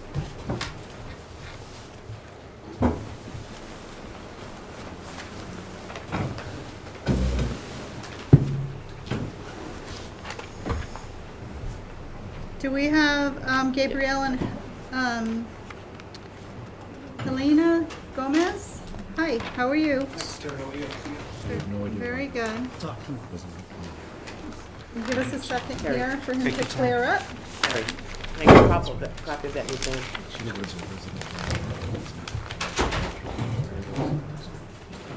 Thank you. Big disc, I'm just gonna settle in here now for the next 20, 30 minutes. Oh, no, Terry, for 1415. It's 40. The one we got tonight. Yeah, the one you can't do it, that's not a That's the old one, Nancy. Okay, that's one. This one is Mr. Corvo's. Oh, jeez. Okay. Yes. Yeah, that I meant. You're right, it did I right. meant the new plan. Saw the red ink on the corner of it. This is case 2190, Gabrielle and Helena Gomez. The petitioners are seeking a special permit in accordance with 305-13.02C01, 305-10.10, and 305-10.12, and a variance in accordance with 305-1011 of the Marshfield Municipal Code for relief from 305-6.07 to construct a 4-foot by 390-foot dock walkway and associate ramps and floats on the property located at 76 Carolina Circle, which is further identified on the assessor's maps as being on parcel D20-01-25B and the abutting parcel D20-01-43, which are located in an R1 zoning district. Okay. before we get started, Nancy, was there some correspondence between planning or Concom or something like that, as I recall? No, not from planning, but as I was leaving today, Bill Grafton said that he hadn't responded to my email, but that he had some concerns about it, that there's an easement for the Myers property that we need to have a record of. He said I believe he said there's 3 parcels, and 2 of the parcels are owned by different people, and they're gonna share the dock. That's all he gave me. I just wanted you to hear that Literally. in the beginning. Bill has so- that information. He hasn't reacted to it, and I'll just bring it in as part of my discussion. Okay. So let's just take that information and move on. Okay? Okay. So here we are for another dock proposal.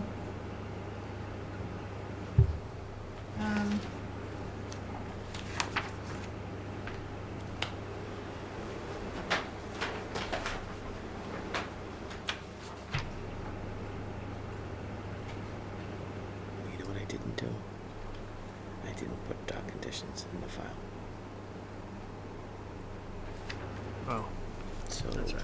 I gotta bring up another. we have Requested use will meet the performance standards of the Marshfield Conservation Commission, the North River Commission, and Chapter 91 Waterways Regulations.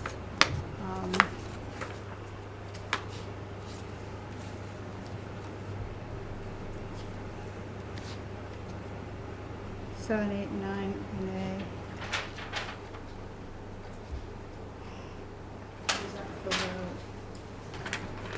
We have a deed, dock and access easements.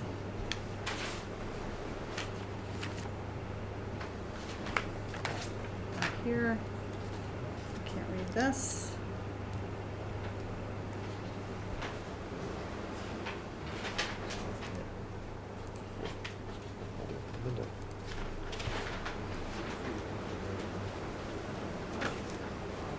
Okay.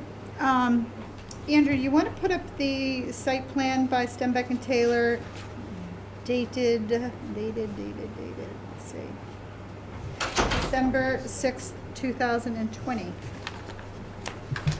Yeah, I don't have that. You don't have that? I have Oh, November I'm sorry. 4th, 2021. That's the old, that's the book and, that's the recording information for book and page, book That's the easement 54405, page 194. Right? Does that have, you want to clarify what this is about? Yeah. Sure. In fact, I can take you through the whole Yeah, process. why if don't you- we do that? Okay, it might be easier. Yeah, I think so at But this for the, point. for the record, Terry McGovern from Stenbeck and Taylor. Brief history, very brief, is that we started this process at Conservation roughly 2 years prior with the intent of going into the tidal creek that's shown roughly in the middle of that plan. And were advised both by Conservation and by the harbor master, Mike DeMeo, that that was not a practical alternative to get any size boat in there. And actually through Mr. DeMeo, he suggested that we extend the walkway out to the North River itself.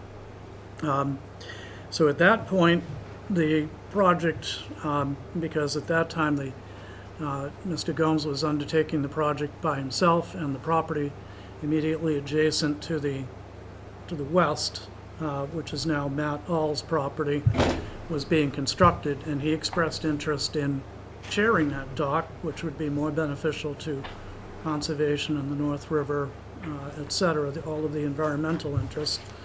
So subsequent to that, Mr. Gomes approached Steve Myers, who has deed to a portion of that kind of mitten-shaped portion of the marsh that wraps around that bend of the North River, and obtained an easement, which was written up by Attorney Creed, and that was obtained and signed off by Mr. Myers, which is that easement deed plan that's attached with the deed, and was recorded at the Plymouth Registry of Deeds for Mr. Gomes to build his dock out to actually get access to the North River because the tidal creek directly behind him doesn't provide the proper access. It's actually got a couple of stone berms in it, and it runs pretty much completely dry at a moderate low tide, so by putting a walkway into that, the only thing you could do is maybe bring a dinghy from there out to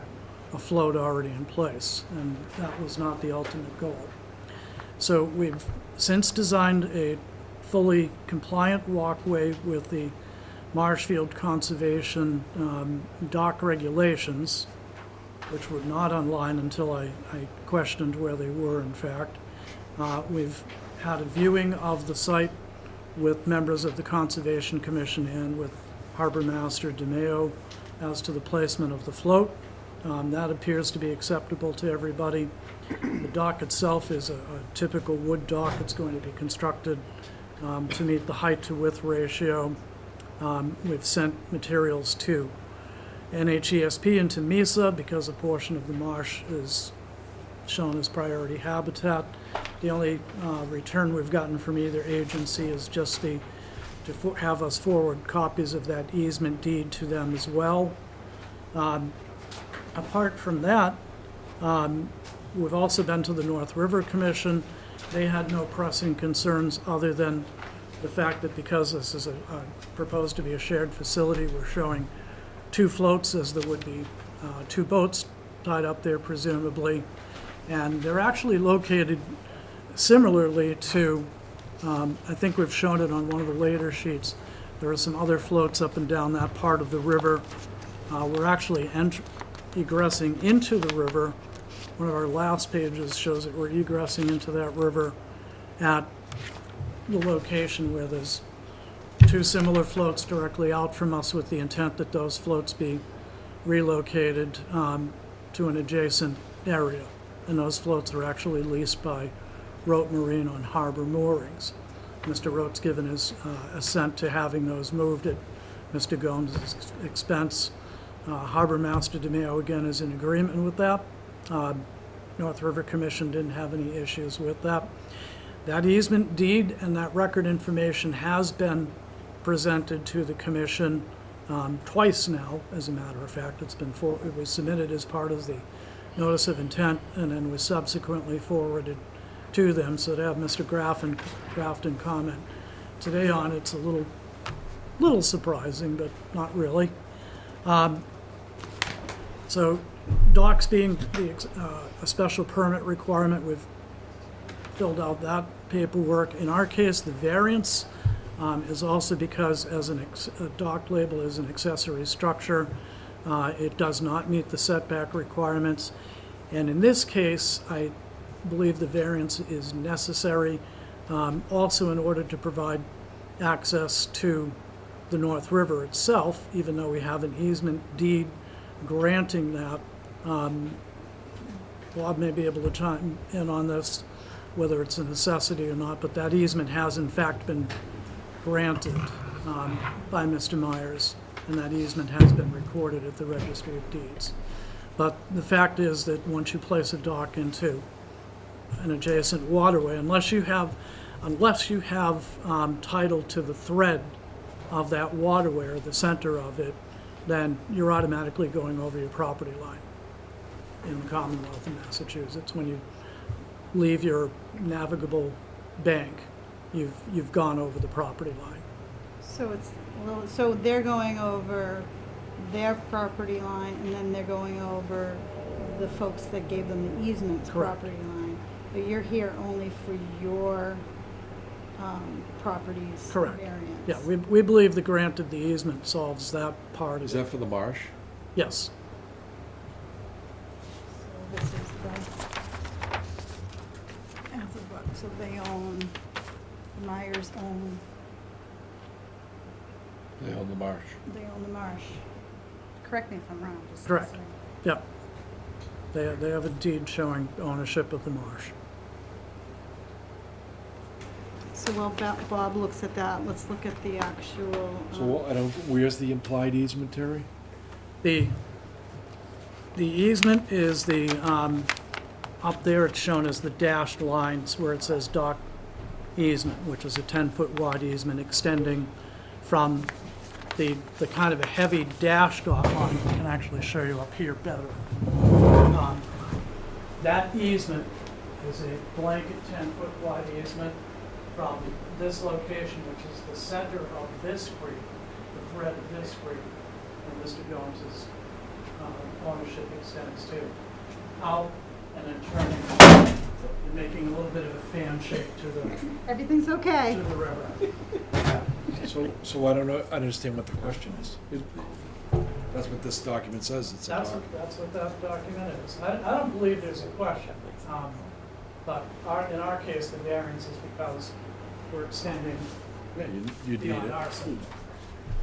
So they need the variance. They need and the then- variance. And then the Myers also need, they've already given them. They've so given they them need an a- easement. They've given the easement, So so that- I don't see that as So a, that variance would apply to the Meyer, the property as well, I don't. It applies to this specific circumstance only. Yeah.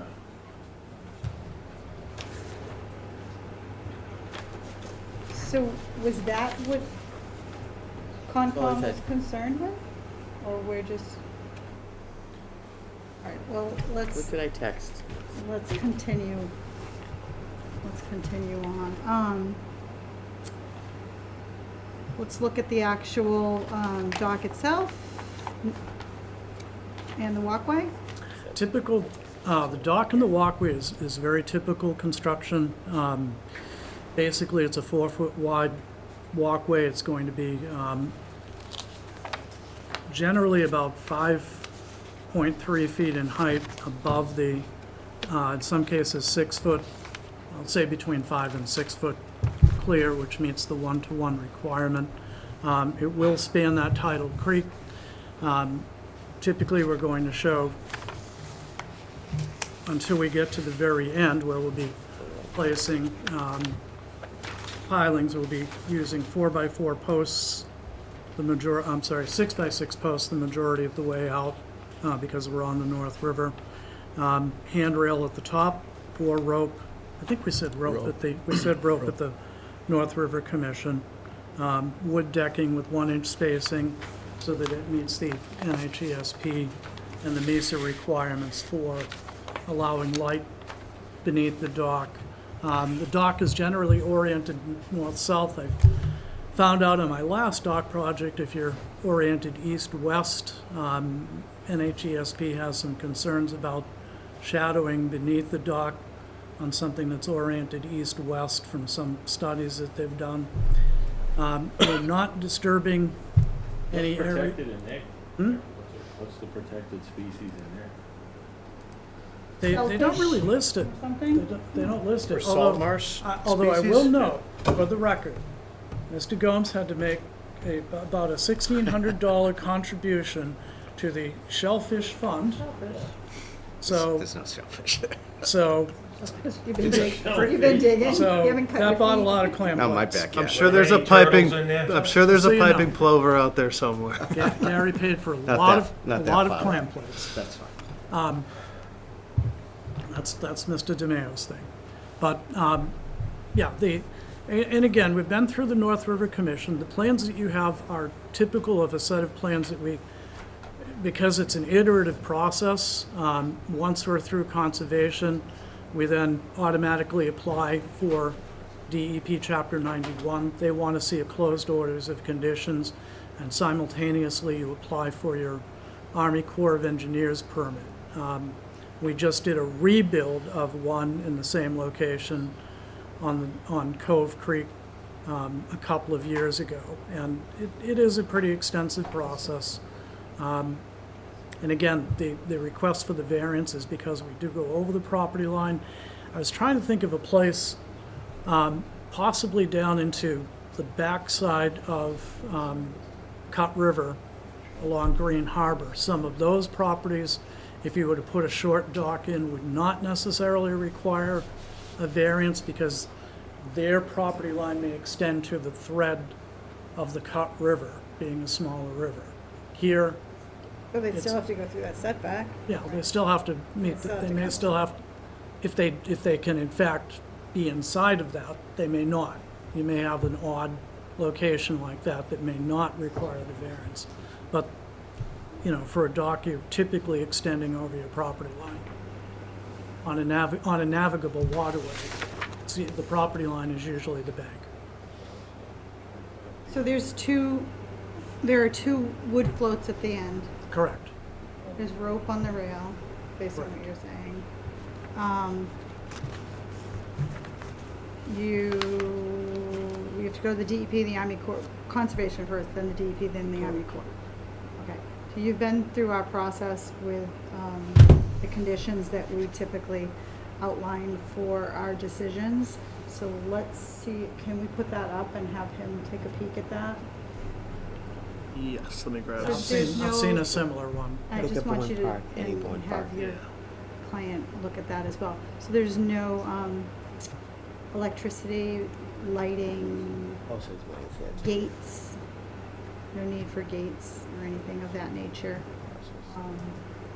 Emergency reasons would allow the harbor master, whatever, to come on to that dock, you know, of course. Okay, so here, this is a typical dock decision. Take a peek at it, the board's familiar with this. Yeah, those, Nancy had sent me a copy of that previously. So the other thing we've run across in the past is the dock and the ramp will be stored upland. Yep. In the I've already got winter. an You've agreement gotta- with you have- Rotary to do that. You have a place for that.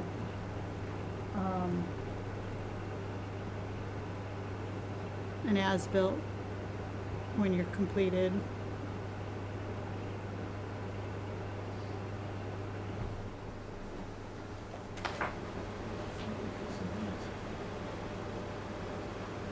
So if the board is inclined to close this and go to a vote and move forward, if there's anything that happens at conservation, you may be required to come back, if there's something that doesn't jive Yeah. with our decision, okay? I think you pretty much, it would have to change radically. The only real discussion I anticipate there is, because most of the commission has been out, walked it. They've been back, Bill Grafton and Mike DeMeo have been back to view where we actually staked the end of it, the location in the river, which was an adventure. Is just the concept, because this is proposed to be shared with Mr. All. You know, obviously they want to have two floats which are going to replace two floats, and there's been a little bit of back and forth about that. To me, that's not, because that would be under their, I think that would fall under their conditions and not relocate the dock entirely. That seems to be the only substantial When is question your for them. next meeting with them? We're on with, well, we're supposed to be on with them on the 21st.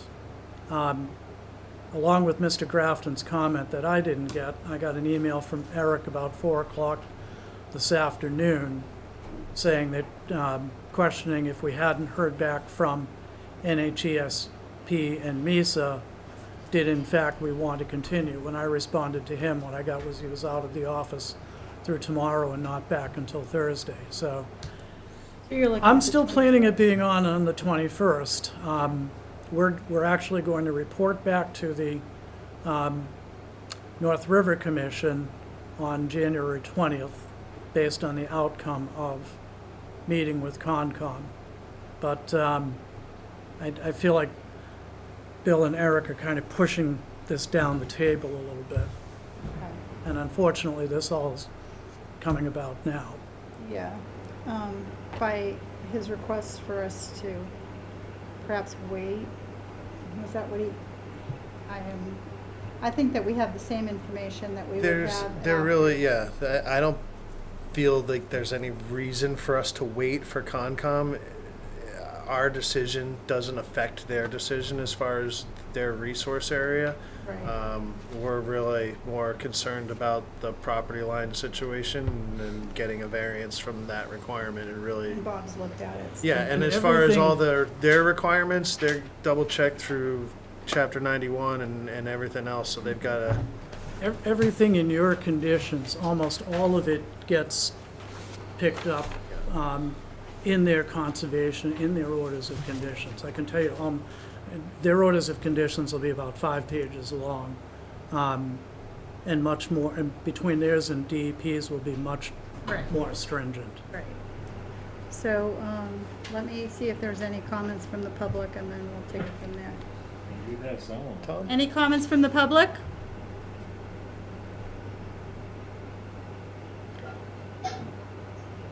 Hello? it's Larry. Nick, Larry, no, I'm good. Okay. Sorry. All right, we still, alrighty, since there are no comments from the public, I think that we will ask the board if they're willing to close. Are we willing to Yes. close?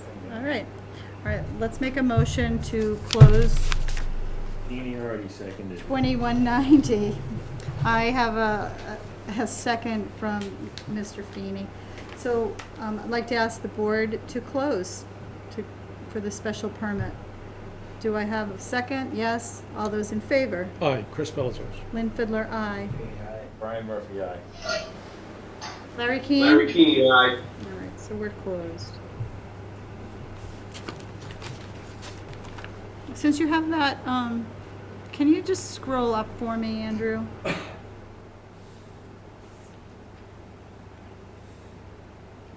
All the way up so I can see that 1302 C.01. Oh, is it just the conditions of this one? Yeah. Okay. So to find the, 1302 C.01 is, as you know, the coastal wetlands, so there are procedural things that we need to do for that. Required submittals, submission of a location plan at a scale of 1 inch, a site plan, have that. Location boundaries, with that, 2 foot. Board of Appeals, the board shall not take final action on an application for a special permit hereunder until it has received a report thereon from the building commissioner, the Board of Health, the Conservation Commission, and the Planning Board, or until 30 days have elapsed after receipt of such a plan without submission of a report. Was that 30 days passed? So then we should wait and deliberate. The board may, as a condition of approval, require the effective notice be given to the prospective purchaser. Certificate of occupancy as part of the areas and yard regulations. So we will, because of that, move till the date of 28th? the 28th, okay? Where it's in 1302. So you are going to be back in front of us on the 28th of December Yeah, because for of deliberations. Okay. Okay? Do you have to Nice vote to meet you. continue? Yes.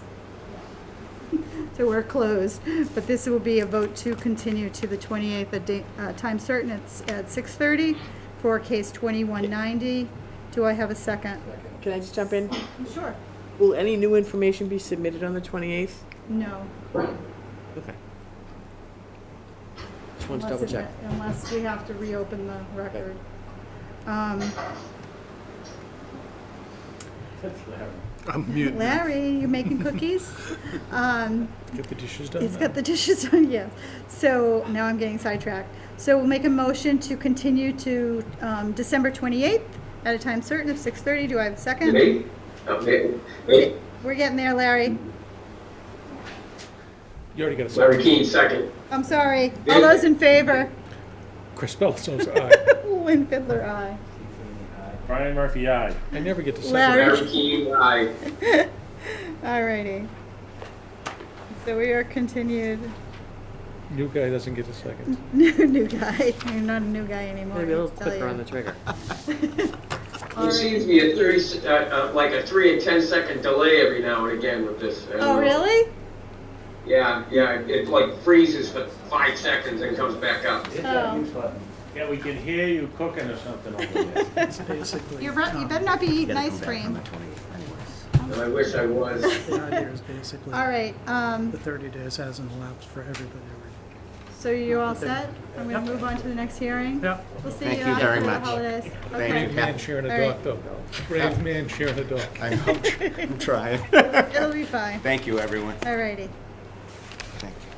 So, last but not least, Here again, Terry? yes, Just settled in for the night. I haven't been feeling that well, this room is really hot. Can we, continue actually from 21-91 to February till, 2023? Looks like you were gonna jump out the window there. Or get pushed. It is really hot. He's in here. hot. It is really hot. I put it, it's on air conditioning. It has cooled Is down. it? Freddie was said he'd change it. I've got it on, it's on. It has cooled down. I don't know if it's because of the window or. Window. We all move over around the window? What was my fear? I asked. He asked me today if it was hot in here. It's Let like, me I know if don't I'm know. gonna be in there sweating, I'll go sit outside and remote listen from outside the window. Oh, man. All right. Well, not to torment you any longer. Okay, so let's read this into the record. Are we all back on? Okay, you guys? Yeah. All right. 2191, the petitioner is seeking a special permit in accordance with 305-10.12 of the Marshfield Municipal Code to construct a 28-foot by 37-foot, 2.5-story dwelling with a 24-foot by 28-foot attached garage and a 8-foot by 20-foot breezeway on the property located at the corner of 815 Ocean Street, which is further identified on the assessor's maps as being on parcel L10-11-06A and is located in a B3 zoning district. So, introduce yourself for the record. For the record, again, Terry McGovern from Stenbeck and Taylor representing Tom Corbo, who's here. And we're in front of the board for a special permit to demolish the building that was formerly known as the Daily Catch and had a brief life as a sub shop in the late part of the 90s, early 2000s, and replace that deteriorating structure with a single-family house. The special permit is two-pronged. We're making the change from a business use in a B3 business neighborhood zone to a residential use, which is permitted under that special permit. And we're meeting the setback requirements, we're staying within the envelope of the existing building, which has its smallest setback of 0.67 feet to the easterly side, and increasing that to 5.5 feet, but meet all of the other, what would be the other residential setbacks in that zone. The house is proposed to be on wood pilings. We've, in compliance with the flood zone regulations, and we closed this hearing at Conservation on their last cycle around last week. So removal of a lot of impervious area, just retaining a paved drive with an enclosed garage area, which will have the required number of flood vents on it. And essentially, that's it. Okay, and the new structure will conform on the lot. We have the deed.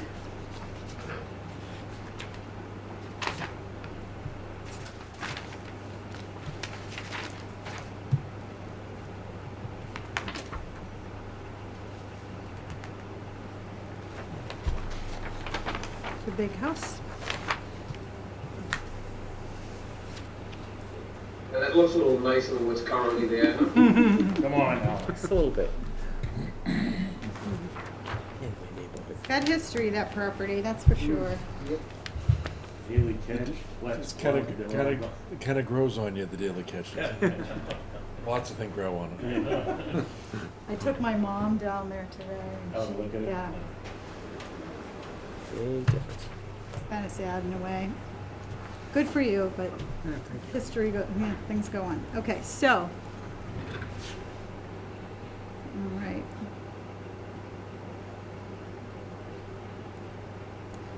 So the driveway will be on Ocean Street. Correct. We're showing just an ancillary stone drive off of Billings too. It'll come in by that porch. And you're gonna have grass? Kidding.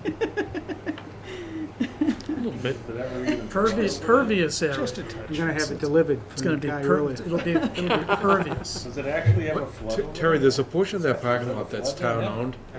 The portion of that lot with this parking is town-owned. Next to it is, there is pavement. We actually show it kind of over to the right on our On the plan. southern side, yeah. Over here to the right side, the pavement extends well past the property line. It extends onto that adjacent town land. So we Like would, where you wrote, provide 4 flood vents yeah, as shown? yeah. So That it's- pavement, I labeled pavement just under that Oh, I L10. see, it says Yeah. pavement, yeah. That's been there forever and ever and ever. We'll saw cut that. Can't really, by right, go in there and remove it, although Mr. Corbo would Who be controls it? willing to. Which group? So on the right-hand Town property. side, parcel Town property to the right. L10-11-13. Whoever has it, they can give you the right to go on there. It's like a 50-foot wide strip, I believe. Might even be It's not smaller even than that. that. 30, Yeah. 30. It's a mess That's out of over our there, purview, though. but Yeah. you might want to consider going down that route. We don't address parking lots here. I'm sorry, Linda. We don't. Oh, man, you guys are getting punchy. If you decided that area that's adjacent to your property was something that you would consider, what you might, Purchasing, or? no, you might just investigate and see if that's something that maybe. I wouldn't, that asphalt that's on there, it's all broken up. and If you're it's a mess there over and there. it's not gonna, they're willing to, but that's, Okay, yeah, I understand. okay. Height of the building? Top of the ridge.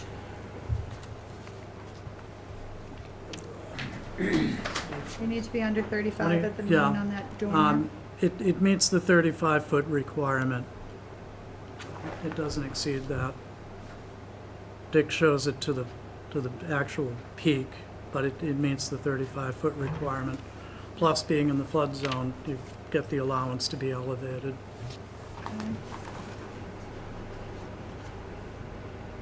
So just when you come in for your building permit, Andrew will see that and it'll be edited in, okay. Any questions from the board? I have none. Also, Second floor, third floor here. So there's an attic space. Fine. All right. Any questions from the public? Nope. All right, I'd like to make a motion to close case 2191. Seconded by Brian. All- Don't, he jumped Oh, on it really? again. Yeah. He wants out. I sound like I'm 300 pounds. 325, please be respected. I was giving you a break, Brian. 325, I want the proper It was number. the elephant comment earlier, it just started us You hear that running.